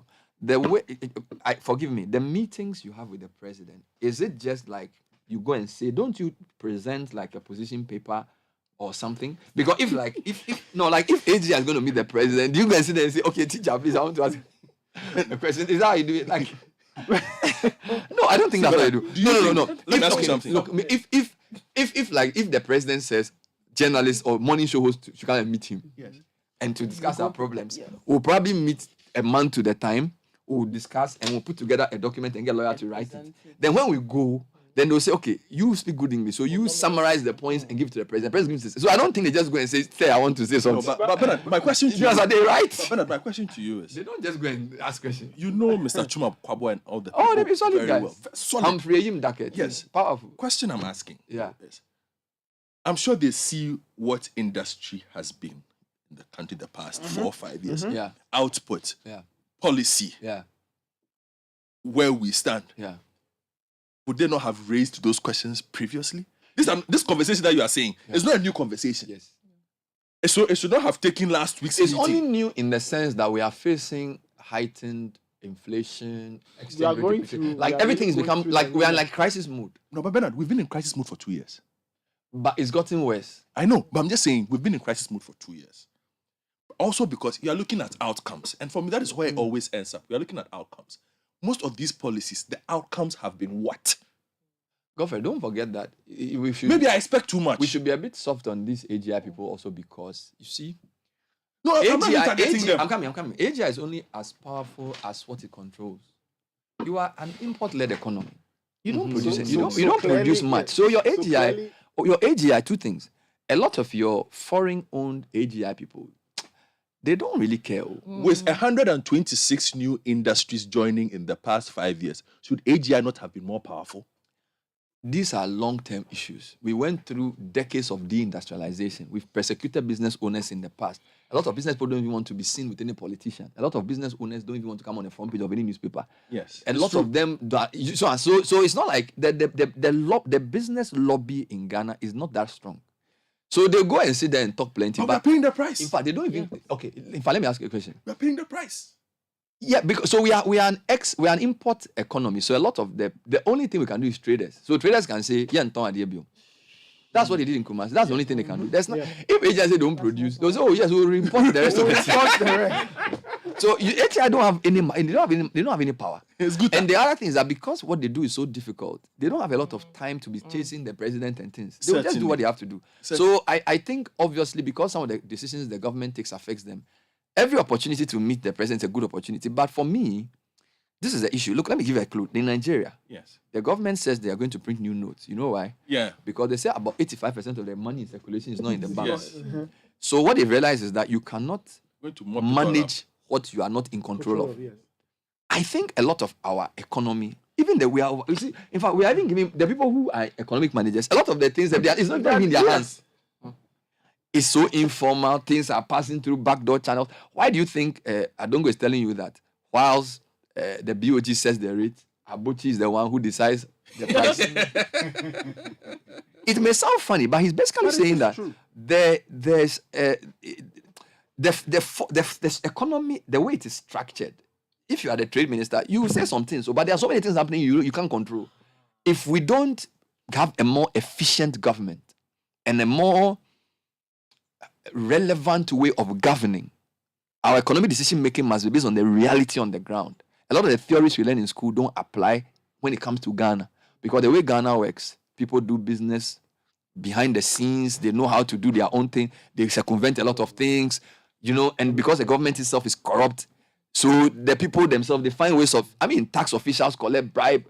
This is what you are dealing with. So how are you going to, if the UK people come up with a policy and they say they are going to do it, because they are in control of the economy, it's very easy to push it through.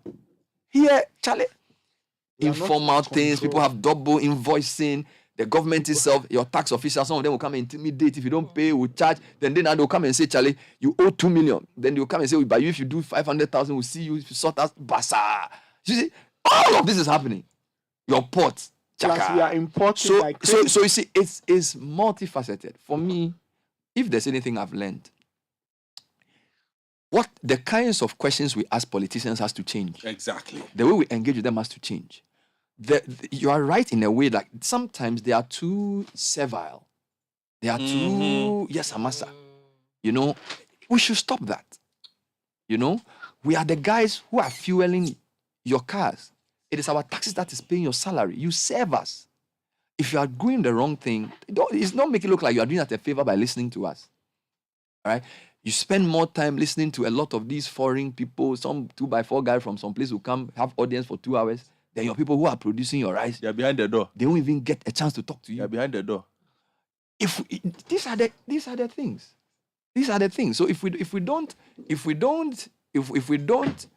reevaluate our relationship with our political leadership, we will not get anywhere, because they will say what you want to hear. You vote for them, they will come and screw you up, and then you wait for the next election.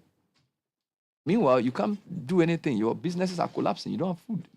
You know, it's a major situation. Yeah, and that is why I am particularly worried by the situation we find ourselves in. I want to be hopeful. I really want to be hopeful. And we have nothing but hope to give.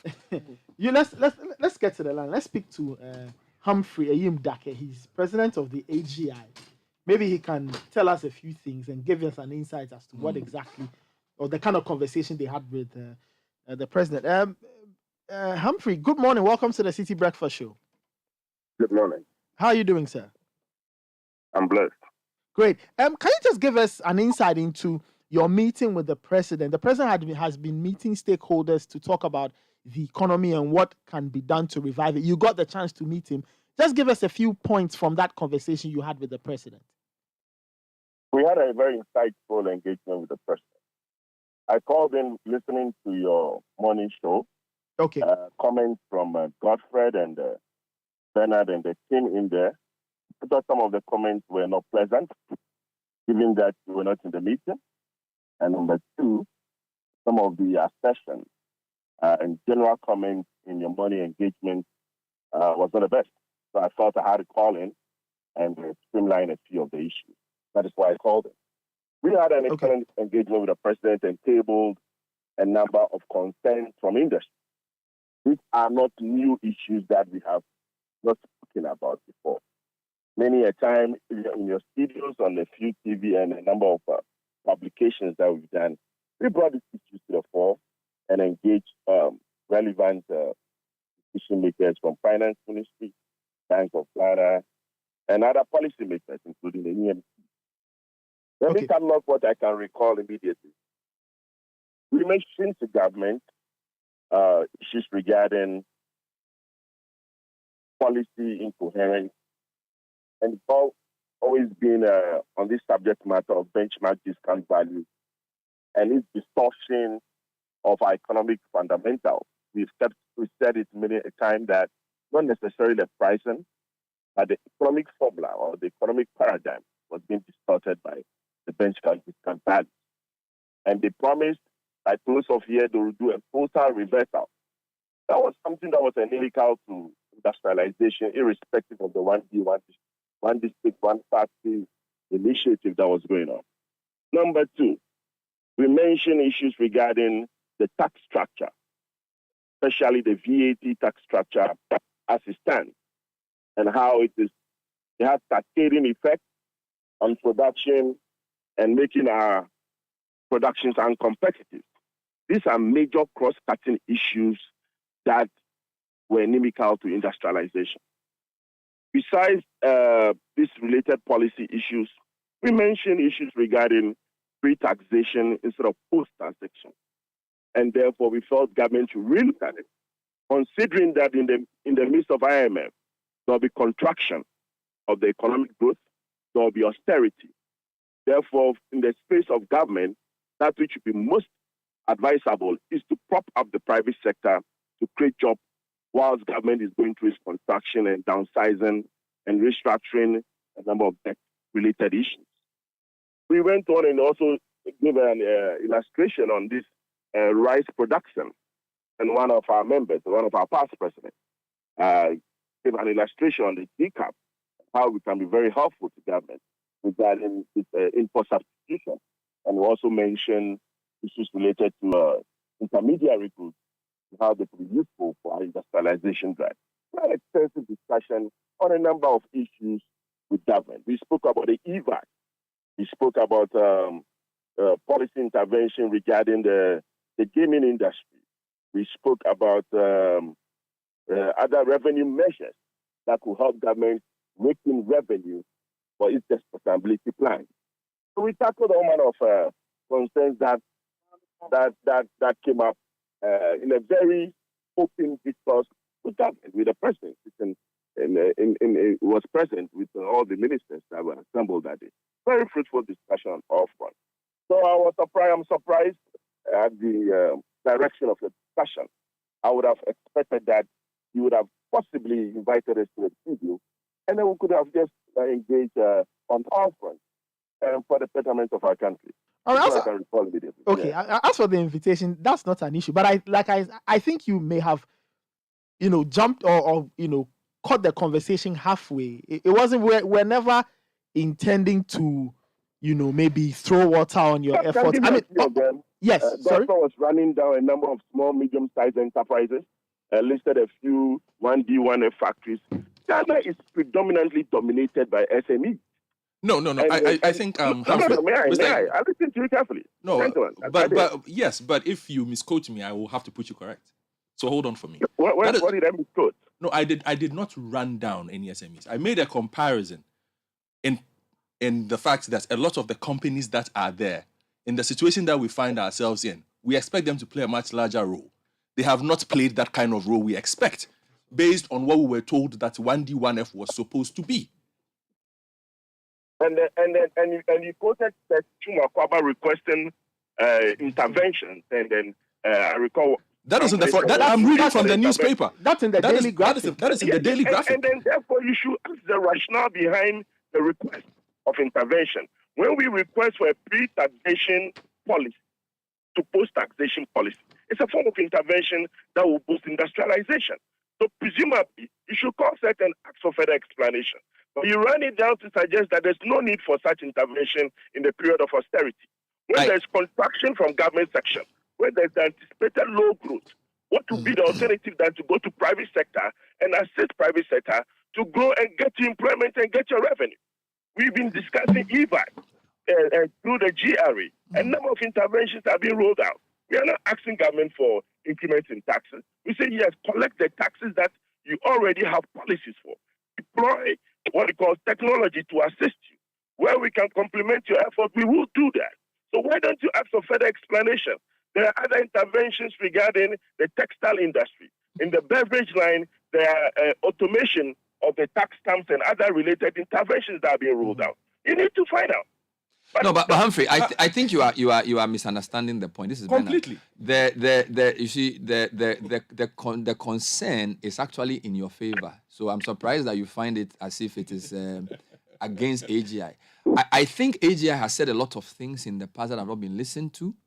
I mean, for a country that was industrialized, why are we even discussing benchmark values? We've even supported AGI in that sense. So maybe the angle you caught the discussion or the tone suggested to you that maybe he was teasing. But honestly speaking, AGI has made many submissions to the government in many, many occasions. I remember even during the COVID times.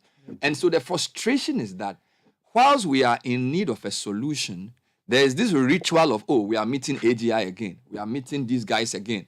And I'm saying that a lot of the things that you are saying to the government, you've already said it before. So I actually think, if you listen carefully, this is actually in frustration that most of what AGI and other companies that are trying to industrialize the country say have not been said. I hope you are following what I'm saying. So it's not a discussion about AGI being like some servile group. And you will admit that even within Ghanaian corporate organizations, there's a bit of frustration with politicians that almost all the time when you meet them or when they meet you before elections, they make promises. But when you go on the ground, go to the port, look at the frustration. So for me, we should rather see ourselves as working from the same side and not consider it as if some people have come on here to come and be running down AGI. Why we run down AGI? What benefit does that do for us? We are also a company. We also pay taxes. We also suffer from inflation. The depreciation of the currency affects all of us. And we will be happy if your voice is carried through further, if the government will take more seriously your concerns, because you are the guys who employ us, you are the guys who pay taxes, you are the people who keep your money here. So this is not a discussion about AGI being a problem. And I think the criticism about the 1D, 1F was more about, if we have made so much noise about 1D, 1F, how come we are not seeing its benefit at this time? That's the issue. It's not because we are saying companies are useless or they are not strong or whatever. So please disabuse your mind of that view and tell us what we can do to help you to succeed. I think that's where the focus of the interview should be, and not trying to criticize what we've said in the studio, please. Noted. Thanks for the clarity, and we look forward to opportunity to engage and tell your version of what we told government and the proposals that we've made. We've repeated it many times, and whatever the situation is, government is bought into it. We all listen to the president's speech. We believe together we'll get out of it. Why are the meetings closed door, by the way? Maybe next time. Maybe if they are not closed door meetings, maybe to help all of us more. Because sometimes what is reported, you see, when you have a closed door meeting, what is reported may be the angle of the media person and what he understood. If the meeting is held, and it's almost like we are in wartime, right? If you have a very important meeting as AGI, it's not everything that can be on air. But at least the basic points that you made, you can put it on air that these are the submissions we made to the president. Bernard, we've issued the report of the discussion to our platforms, to membership. I mean, I don't think we have it here. That is one. Can you hear me? Yes, go ahead. Yeah, we've issued a report to our members. Number two, the Secretariat has issued a press release that I believe said, contact said you get a copy. So therefore, we have issued the main topics and the main discussions that we had with the president. And once the president's speech came up, we had to just compare what we said to the president and what is captured. And the reference to the budget that we're waiting for to get details in terms of the how. How will this be done? What are the processes that will affect our operations? It referred that to the budget. So patiently, we're waiting for that section of engagement. So I believe we have. Okay. Yes. Please land. Please finish. So in a nutshell, I believe we have issued our perspective of engagement with the president to our membership. We care to share with you anytime. So we're on standby.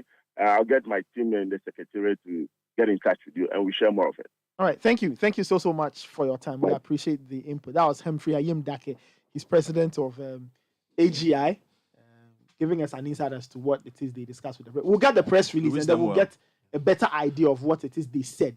Their success is your success. Yes. Because I mean, but I also think it's important, sometimes when we are having a discussion, because you are also frustrated. You see, I told you something that I have been out of the media for at least 3 months. So you've been consuming. Yes. So when you go on air and read a story every day, it frustrates you. So like you are doing a newspaper review, then there's a call for something. It's like, Charlie, what is this?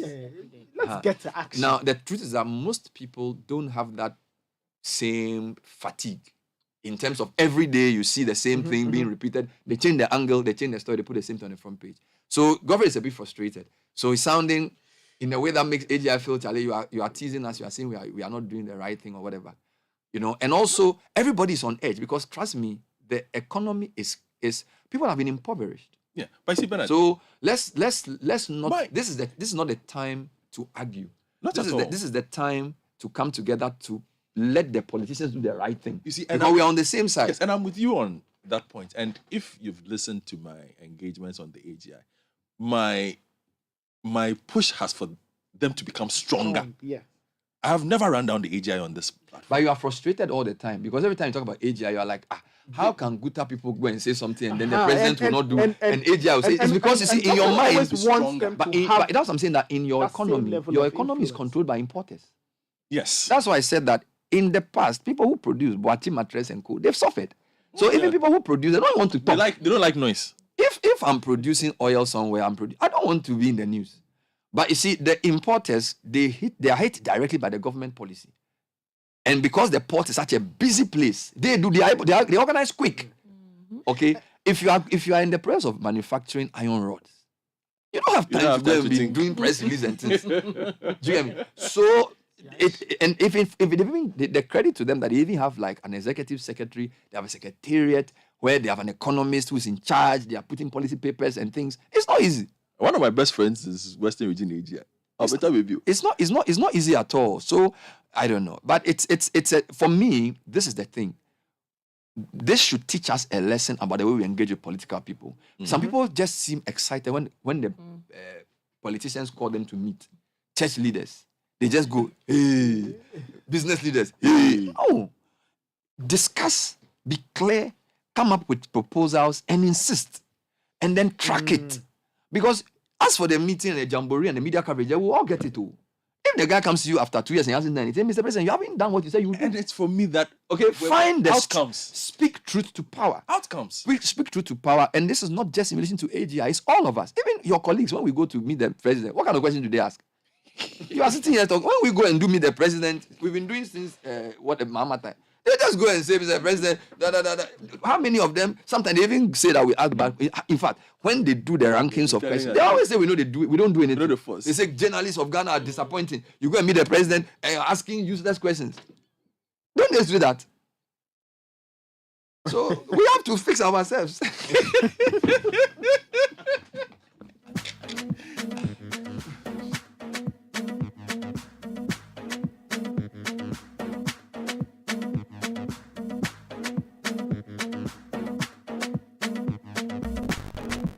Still listening to the Citi Breakfast Show. Your comments are welcome on 0549 986 990. We've had a lot of them. People were asking earlier about what happens to their monies and that kind of thing. Kokui, maybe you can run through a couple of those people comments. Are concerned, understandably. Yes, right? it's a very genuine concern. Good morning, Citi. This is Mark from Zwarungu. He says, I want to know if a treasury bill is part of the government bonds because GCB Bank is a government institution. I need clarity. Okay. Bernard and team, good morning. Please, the haircut is happening. I just put in a redemption request for my EDC investment, but I later received a call telling me I can't get the full amount. And that's in relation to, as we said earlier, the statement released by SEC. And actually, EDC is one of the entities that has also sent out a statement explaining what's going to happen with your investments going forward. Okay, and that was Danny in Nungwa who sent that. Per the explanation Bernard gave, will it be wise to invest fresh money into government bonds, looking at the promising higher returns in the future, despite the measures government is taking on current running investments? Thank you. Talk to your investment advisor. That's all. That's all. It's not in my place to give investment advice. See you. Nathan and team, God bless you, Bernard, for the brilliant explanation of what a haircut is. We kept hearing it, but no one explained it so simply to the masses. Okay. Yakubu Ibn Chambers says, I have a question on the proposed haircut by the government. For example, I have 10,000 CDs in the bank, which already accrued interest of 20%, so 12,000 CDs, right? Moving forward, the 12,000 becomes my principal. So will the haircut start with the 10,000 or the 12,000? Talk to your investment. Talk to your It depends on what your financial you entered into. Yeah. For some of them, is the 10,000 that will still be your principal. But yeah, so you need to. You see, that's what I'm saying. We can't offer investment advice. We are just telling you what is happening. Yeah. Based on the past 3 weeks of activity. So the SEC statement is a public statement. We've tried to explain. I hope we've explained it well. But that does not mean we are telling you do this or do that. No. What I can say is that what the SEC tried to do was to discontinue disadvantaging those who stay. Because prior to their release, those who were leaving will benefit and those who stay will suffer. But the release has come that if you stay, it's probably better. That's all I can say. Beyond that, I can't give you more advice. Okay. Fred says, can you please find out from SEC when they intend resolving issues of first fund customers? We've had our investment reduced because of inflation and increase in prices of almost everything. The silence of SEC to our suffering is disheartening. We currently don't know who to contact before we get our money paid to us. Octane DC, the current fund managers of First Fund, seem not to know what they are doing. Okay. Seto in East Legon says, a bank I save with sent me a message saying that there will be restructuring of the savings and principal. I had an email from them on Thursday, so it's not entirely true. Share the email with us. It will help us in our discourse. Good morning, Bernard and team. Please stop discussing the topic. Sikam Pedidi. Okay. Evans in Tema says, if the same president and finance minister who said they will never go to the IMF, the consequences are dire, are the ones seeing the IMF as the panacea to all our problems, then our leaders are our major problems. Shouldn't we start prosecuting leaders for such inconsistencies and double standards? Shouldn't someone be punished for driving the national bus into a crocodile pond? This Saturday's protest will be something else. Okay.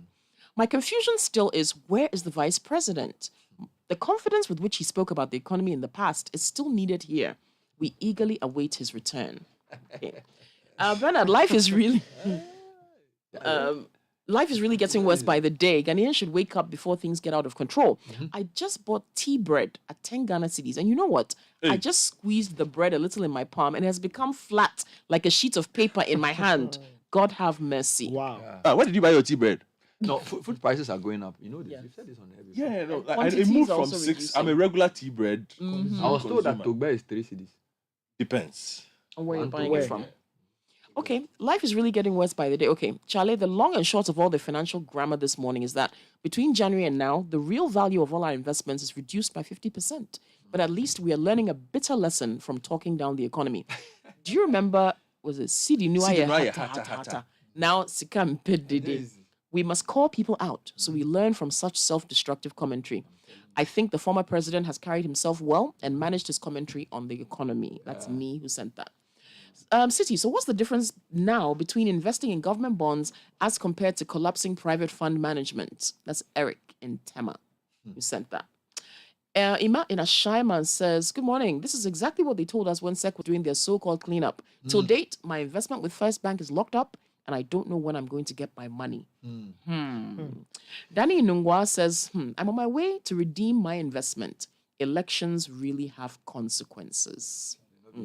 Fafa Sari in Tadi says, Godfred just nailed it. No trust. Planting for food and jobs is the biggest failure of this government. All that money gone into people's pockets. Wow. Mrs. Clue says, aside cutting down on government, Bernard, or government expenditure, they should genuinely tackle corruption in the country. Chale. Corruption has been normalized in the country, pow. And the country loses billions of cedis through corruption. When you talk, they'll tell you it won't go anywhere, meaning our leaders themselves have endorsed corruption. What is this? Okay.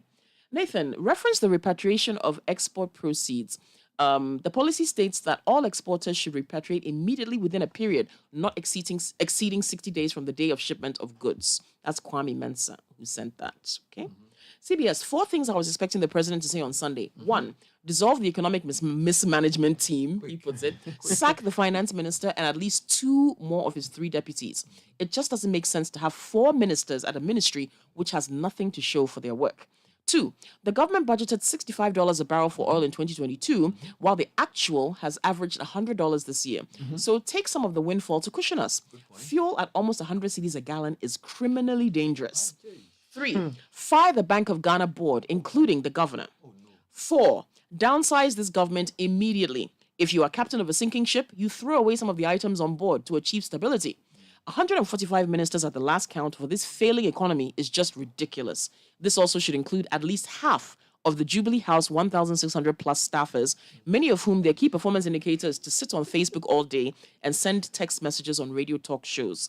Wow, this is from Aiku Tete. I'm not sure about the Bank of Ghana, though. I've thought about that in a way. You know, JP Morgan did an article and sort of criticized their FX auction policy. But maybe we need to study the Bank of Ghana's behavior better to know, to have a definite position. Okay. But I'm not sure, based on what I know, I agree with those who criticize the bank yet. But maybe I need to research the area better to try and understand why they are calling for. If you read the World Bank's outlook for, what was it, October, they spoke about the fact that the Bank of Ghana its decision-making, it didn't execute the decision-making well. They talked about mistiming of some of the decisions, and they felt that the Bank of Ghana should have acted at certain points. I'll be happy if you shared the article with me so that I can get that point. So for now, we'll just hold off on that. Because, initially I was saying that when the inflation started, the BOG was doing what was in its toolkit to do. And it was the fiscal side that was not and in fact, responding. But some people criticized and said that the BOG was allowing because some of the lending, the BOG has to approve. Yes. So they were saying that they can be blamed for some of that. So I'm not sure yet. Yes. But you were saying? Yeah. 2 weeks ago, I think on the big issue, spoke to Professor Pepper, the Dean of the School of Economics at University of Cape Coast. And he agreed with you in the sense that he said, so far as he's concerned, the BOG was basically like a cleaner with a mop. Exactly. And was wiping. But the finance ministry with the fiscal side had opened the tap and broken it. So the BOG was mopping, and the BOG has only one mop. He couldn't clean fast enough. I have like 3. He says he has one more. There's open market operations and other things. There's only one more. The guy they clean it, they work. That's a great analogy. But it's actually something we should delve into better. Yeah. Because if there has to be consequence, consequence is not just for your response, but also for what you didn't put in place to protect us. Yes. Because as I keep saying, every country has been affected. I mean, if Egypt tells you that Egypt depends on wheat from Ukraine and Russia, so if Egypt says that Ukraine, Russia has destroyed my economy, you can say that based on their import of this commodity, they are more exposed. We have been probably the worst hit among our peers. And we need to ask the people who are supposed to protect us, what did they do? What acts of commission or omission? It's almost as if in Ghana, we only punish acts of commission. We don't punish acts of omission. But to him that knows what is right to do and does not do it, to him it is a sin. So for me, I feel when the dust settles, we have to also look at who could have prevented this. Because you see, we have two things. We had the whole financial sector so-called cleanup based on some things that were done. Now, the people whose actions... Now, let me tell you, do you know we went to borrow over 3 billion to pay money to depositors? Yeah. So part of our debt stock has been caused by decisions of people who run financial institutions. Has anybody been jailed yet? You see? So if you haven't done that, and then you have another round of financial crisis, you are still looking for a solution. And it's almost like in Ghana, when it has to do with money, and people mismanage the system. Of course, in this case, government is the one who is mismanaging a lot of it. Government cannot punish itself. But government is a continuum. And between the judiciary, the executive, and the legislature, they should find a way of holding people to account. Because it's somebody's recklessness that has brought us here, either recklessness or ineptitude. And I think the BOG also gets mentioned primarily because of this debate, as it is right now, over allowing the government to borrow over the threshold. What basically has been described as the BOG allowing the government to print money, in a sense. I think that has also been one of the criticisms, although that is still up for debate. But now okay, let me read you a portion of the World Bank's outlook. Okay? Now you just make what you wish of this. Now, so I'm reading. It says, faced with mounting inflationary pressures and fears of large capital outflows associated with widening spreads, central banks reacted swiftly and aggressively, raising policy rates to levels not seen for several years. High policy rates in countries with advanced capital markets have contributed somewhat to leaning against the tightening of financial conditions and prevented massive capital outflows. Now, this constrains the exchange rate from depreciating further. For example, in South Africa, the gradual rising cycle that started in 2021 was successful in mitigating depreciation of the currency. By contrast, in Ghana, the central bank delayed interest rate hikes until inflation soared from 13.9% in January this year to 19.4% in March, followed by a massive depreciation of the cedi. Then the Monetary Policy Authority reacted aggressively with 2 consecutive rate hikes of 250 and 200 basis points in March and May, respectively. Now, these marked rate increases proved to be insufficient in curbing rising prices as inflation reached an all-time high of 33.9% in August. Wow. Okay, this prompted the central bank to surprise the market with a hike rate, a rate hike of 300 basis points in August. In addition, the central bank announced a staggered increase in banks' reserve requirement from 12 to 15% to further slow credit growth. However, interest-based monetary policy seems to be a less effective tool for many countries in the region, talking about the African region, that are characterized by shallow capital markets and a large informal sector. So the World Bank, when is this report dated? So this is October 2022. Wow. So they're saying that the BOG delayed in raising the rate. And I think I've heard a few local politicians make that point. But the BOG responded to this and disagreed heavily. Okay, now they also responded.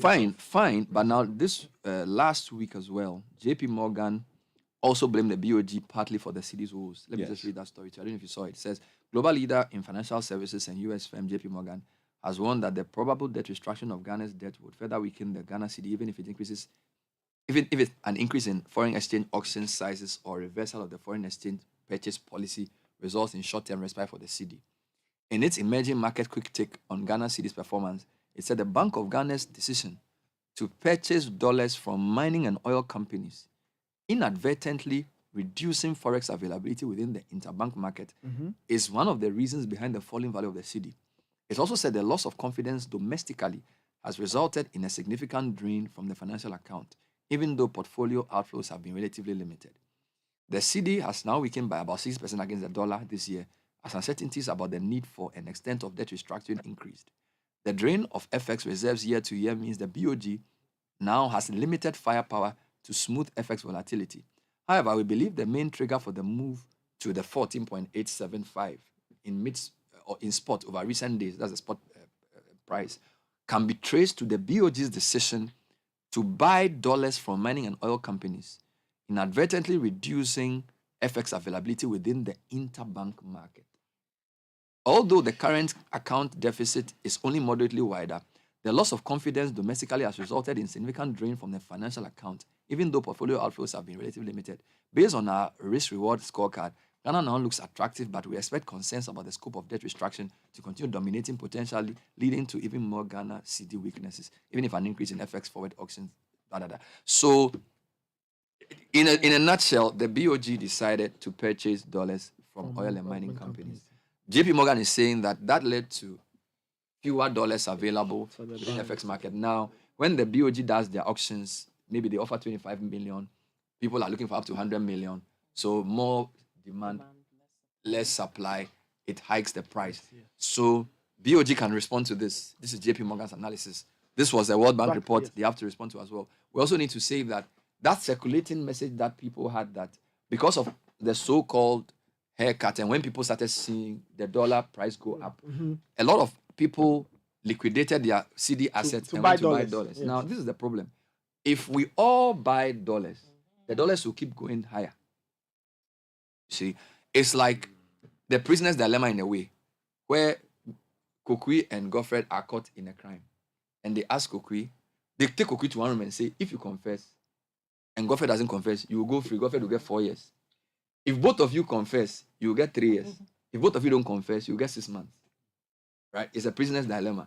That's how you resolve issues of cooperation versus competition. Kokui will say, Charlie, if I confess and Godfred doesn't confess, if I confess, I'll get free. So let me confess. And Godfred will say, if I confess and Kokui, then both of you will confess and both of you will go to prison.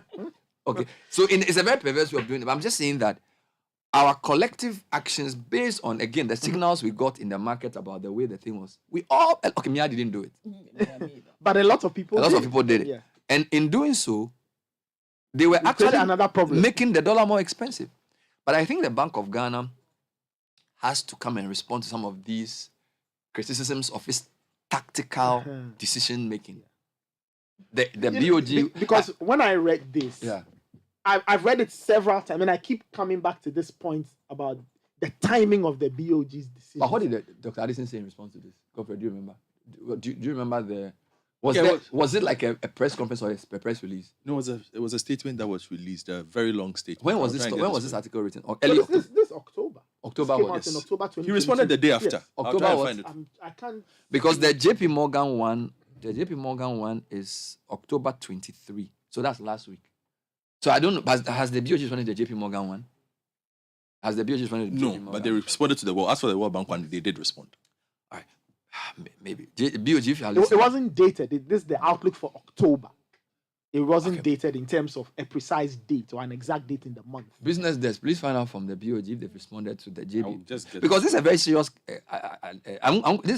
their basic analysis is that the approach the BOG used in trying to shore up its reserves rather created a shortage in the interbank market that put further pressure on the dollar. Essentially, demand went up. Yeah, but there was a couple of stories this week about the BOG coming up with some policies and meeting the traders to resolve that issue. So maybe they can issue a statement on this. Charlie, you see how many moving parts this thing has? BOG, Ministry of Finance, AGI, it's a lot of things. Ministry of, it's serious. It's serious.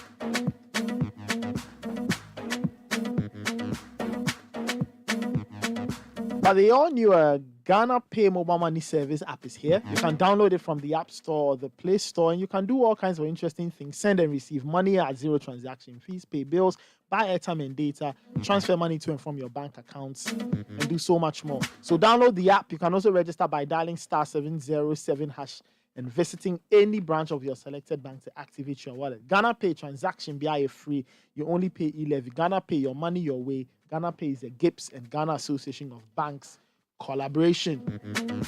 Now, Real Pedigree recognizes its kind. The Star has found its way home to CFIO Ghana, your preferred automobile company, present in Ghana for 113 years, and they are excited to announce their new partnership with global automobile giant Mercedes-Benz, making us the new sole authorized distributor for Mercedes-Benz cars in Ghana. The Star is now home. You can call 0302 742 100 or 020 222 1406 for more info. When you buy anything, it has to be the very best. Diamond 42.5R grade cement is the highest quality cement on the Ghanaian market. Now we have the affordable 32.5R grade, which means there's a good deal for everybody and it's great value for your pocket. Anyone who wishes to buy Diamond cement should deal with the company directly. Call 0244 313 368. Diamond cement, still as hard as a diamond. And have you been hustling under the scorching sun? Well, are you tired? Are you thirsty?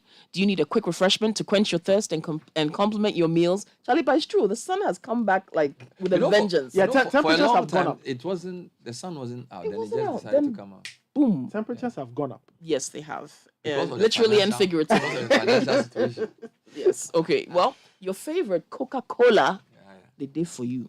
Go on, get real refreshment on the go or at home from your favorite Coca-Cola brands at the following recommended retail prices. Okay. Coca-Cola Zero Sugar, Fanta, Sprite in the 300ml returnable glass bottle is 2 cedis 50 pesos. Coca-Cola Zero Sugar, Fanta and Sprite in the 300ml plastic bottle is 3 cedis 50 pesos. And your favorite Coca-Cola Classic, also in the 300ml plastic bottle at a recommended retail price of 3 cedis 50 pesos. Whether you're hustling on a hot sunny day or hanging out with friends, make Coca-Cola a part of that moment. Coca-Cola, real refreshment for all occasions. Coca-Cola Zero Sugar, you need to try it first.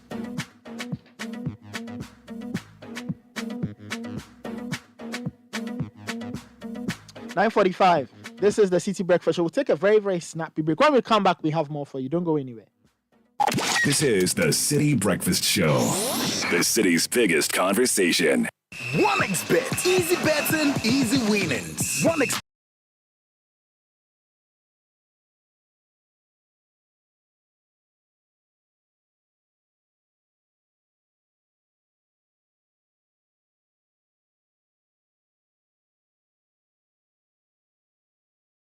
Have a chance to win. 1xBet, reliable bookmaker. Gambling can be addictive. Bet responsibly. Not for person under 18 years. This advertisement has been vetted and approved by the Gaming Commission.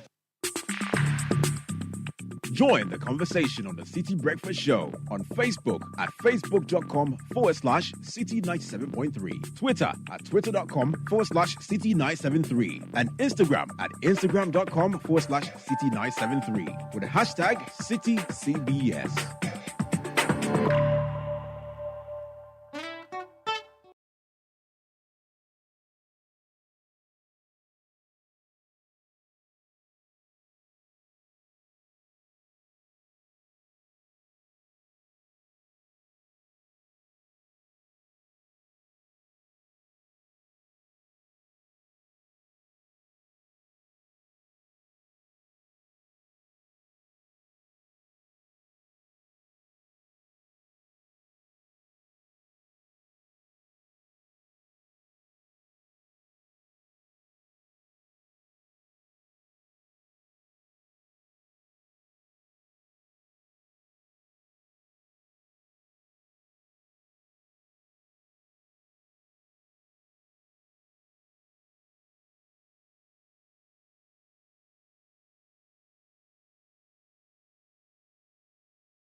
of education that students should feed themselves. But the one I'm looking more is this GES director conversation. And the fact that 3 of the major unions, when it comes to the education side, are saying that by Friday, that's November 4th, if the appointment of Dr. Eric Nkansa is not revoked, they will take action. What's their problem? Well, my understanding of the situation is this. They're saying that since the GS was set up in the 70s, it's always been headed by persons with 2 backgrounds. Career educationist or somebody who has come through the Ghana Education Service system. And has risen to a rank where the person can be appointed as a director of education. In other words, an establishment. An establishment person. So this Nkansa guy, they are saying this person does not, Dr. Nkansa does not fit the bill.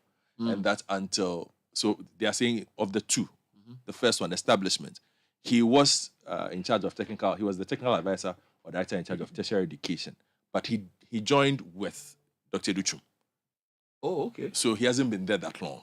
Okay. That's what they are, so that's his only history with them. And then on the teaching side, they are saying, well, he's served as a banker. If you check his profile as well, he's been lecturing for a while. Okay. But in part-time capacity. Why is he a lecturer? Yes. So there is that. But even he's not a teacher. Yeah. He's not a tonlo. And even if at the lecturer level, they are saying if you look at the people who have led the GS, who have been lecturers. They've been like professors. Yes, all of them come at a certain level. So this guy is a finance guy? Yeah, this guy is an economic guy. University of Zululand, PhD in economic finance.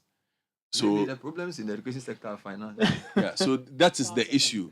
So now they are beef. Because my next question to them was, well, what's their problem? What's your problem? It's administrative. Yes. Okay, so this is the person. Well, they are saying that if this is allowed to happen, it simply means that the establishment is not producing people.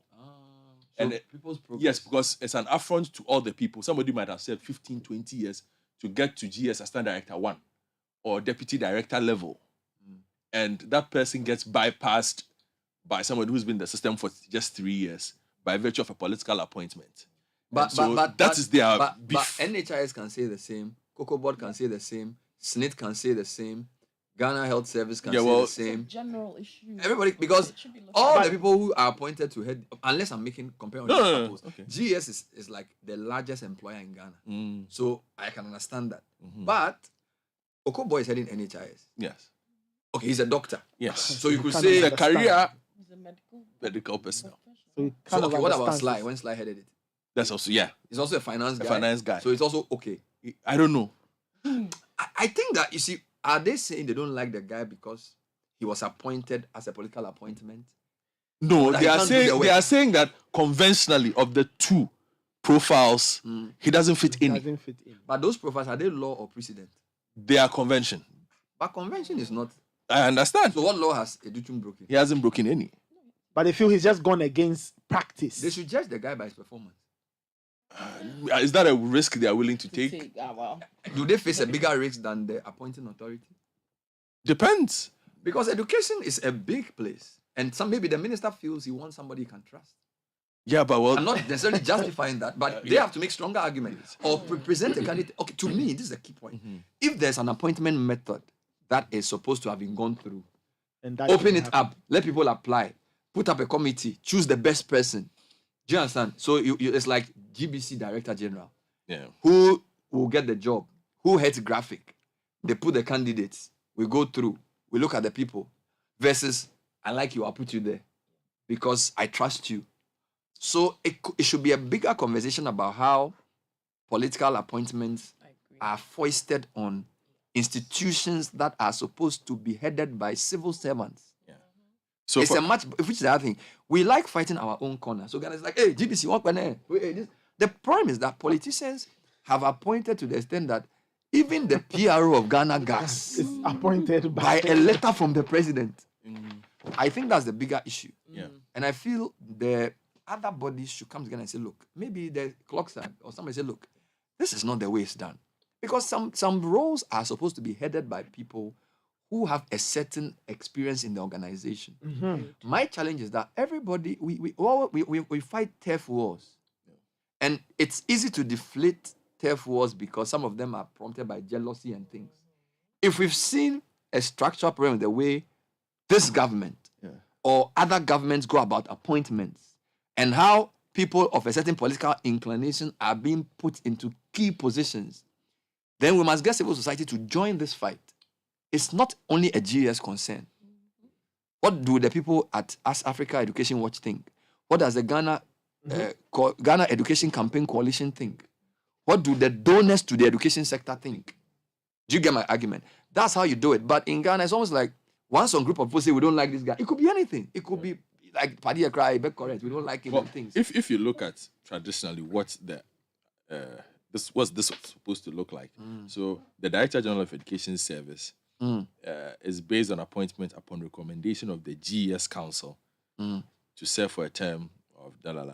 Now, the DG of GES has special responsibilities to ensure that the policies of the education sector in the country are implemented. They're also actively involved in the recruitment of new teachers to the service. And they also serve as a channel of negotiations between the government and the Ghana Education Service concerning pay structure in terms of salary increments and allowances. So there's a certain level of... So perhaps the conversation is also about... But Godfred, I've seen some groups come up to defend the Nkansa appointment. They also claim to be. So maybe, Sanda, you can put the two groups to have a discussion, a healthy discussion, and say, look, the group that says Dr. Nkansa qualifies, and the group that says we think he's a bad president, give them the chance to make logical arguments, and we can have a public debate about it. Because the thing about education is that it affects all of us. Everybody. So if because of this on Friday, teachers say they won't teach. Yes. We have a problem. And as we speak, in the night, I woke up to a WhatsApp from Professor Jampo. What's he saying? Hey, you haven't read it. What's happened there? Let me open Jampo. The university to say don't teach. You tag. But university workers have not been working for a while. Jampo said, It's not only even UTAG. I think UTAG and workers. You know you can sleep and dream that you are talking to somebody and wake up and say, I sent you a text message. So you are talking, you sleep to Professor Jampo. What did he say? Where did Jampo drop this thing in my inbox? 22:33. Prof, at this time we are sleeping. So he said 33. No, 22:33. 10:33. Conditions, continuation of strike action. Distribution, all UTAG members, all GAWA members, all SSA UOG, all TEU GH, all media houses. I think that's why I fall in. I'm supposed to be in money, but Jampo will not let me. The industrial, so basically it says blatant unilateral variation of agreed condition of service in the face of hostile economic conditions. This is the title. Right? I can't read all. But bottom line, what are they saying? Strike. When? What do more mean? Mimba. Now the industrial action of all labor unions on the campuses of public universities in Ghana entered its third week yesterday, Monday, October 2022. As all may be aware, the strike was declared because of government's arbitrary variation of the conditions of service of the labor unions to their disadvantage without recourse to them, and disparities in the implementation of adjusted ex-pump rate of 10.00 cedis for vehicle maintenance and off-campus allowance. It must be placed on record that the ex-pump rate in contention does not even reflect the present economic condition, as the rate for petrol and diesel this morning is 13.99 and 15.99. So even now has even gone up. These issues remain unresolved as the employer, since 19 October, has refused to convene a meeting to resolve the impasse. The national leader of the labor unions in the public universities, therefore, wishes to reiterate that the ongoing strike action is to continue until further notice. The following services will, however, run while the strike action continues. Skeletal staff at the finance directorates to process salaries. Salaries, hello, bye. One strike is your salary. 2, security. 3, basic schools. So investing primary schools across will run. I remember when I was in UPS in the 80s, sometimes when they are in strike, they come and sack us from the school. It was wild though, UPS. Charlie. And sometimes when they are doing strike, they have to literally call our parents, come and take us home. Because they come and tell the teachers not to teach. They shouldn't do that. 4, health services. So university hospital will work. Okay. UPS will work. Security work, the beggar will pay his money. Maintenance services, at least once a week, cleaning, emptying of trash and garbage, weeding. In addition, heads of academic units can visit their offices to perform minor administrative duties once a week. I want to add, and can do their own galamsey. Where's my friend, your friend Pega, who teaches accounting? What's his name? Oh, leave Amando alone. Amando, good morning. Preferably on Mondays, with the aid of skeletal staff. Finally, no meetings, whether virtual or physical, should be convened during the period of the strike. Hey, Jampo. No meetings, whether virtual or physical, should be conducted during the period of the strike. So if I sit in my house and I want to meet my... It says don't do it. We call on all our hardworking members who will be running these services to be assured that we are forcefully championing their interests with every strength at our disposal. It is unfortunate that the two hearings of the NLC have not yielded the needed result, as the employer has refused to discuss the terms of payment with us, as directed by the Commission. Nonetheless, we expect the Commission to boldly direct the employer to do the needful in abiding by the ruling of the Commission in its next sitting, which is slated for November the 2nd. This is tomorrow. We are not happy with our industrial action, but it is our last resort in the face of the brute show of governmental arbitrariness and insensitivity in handling our plight during these hard times. We are in a crisis, as alluded by the President of our Republic during his recent address on the state of the economy and leadership. Have been magnanimous and demonstrated our willingness to, at previous engagements with government, to make some sacrifices given the difficult times which we find ourselves. For instance, we are prepared to allow government to stagger the payment or develop a payment plan over a period, even if the employer cannot afford to pay off the entire allowance in one go or at one go. But the government has chosen to remain intransigent and adamant. We therefore call on all our members to sustain the communication of the language better understood by government. Long live all labor unions on the campuses of public universities. Signed, Professor Solomon Nunu, National President. Dr. Mrs. Beth Ofeuku, National President Gawa. Isaac Donko, National Chairman SSA UOG. And Suleiman Abdul Rahman, National Chairman TEU.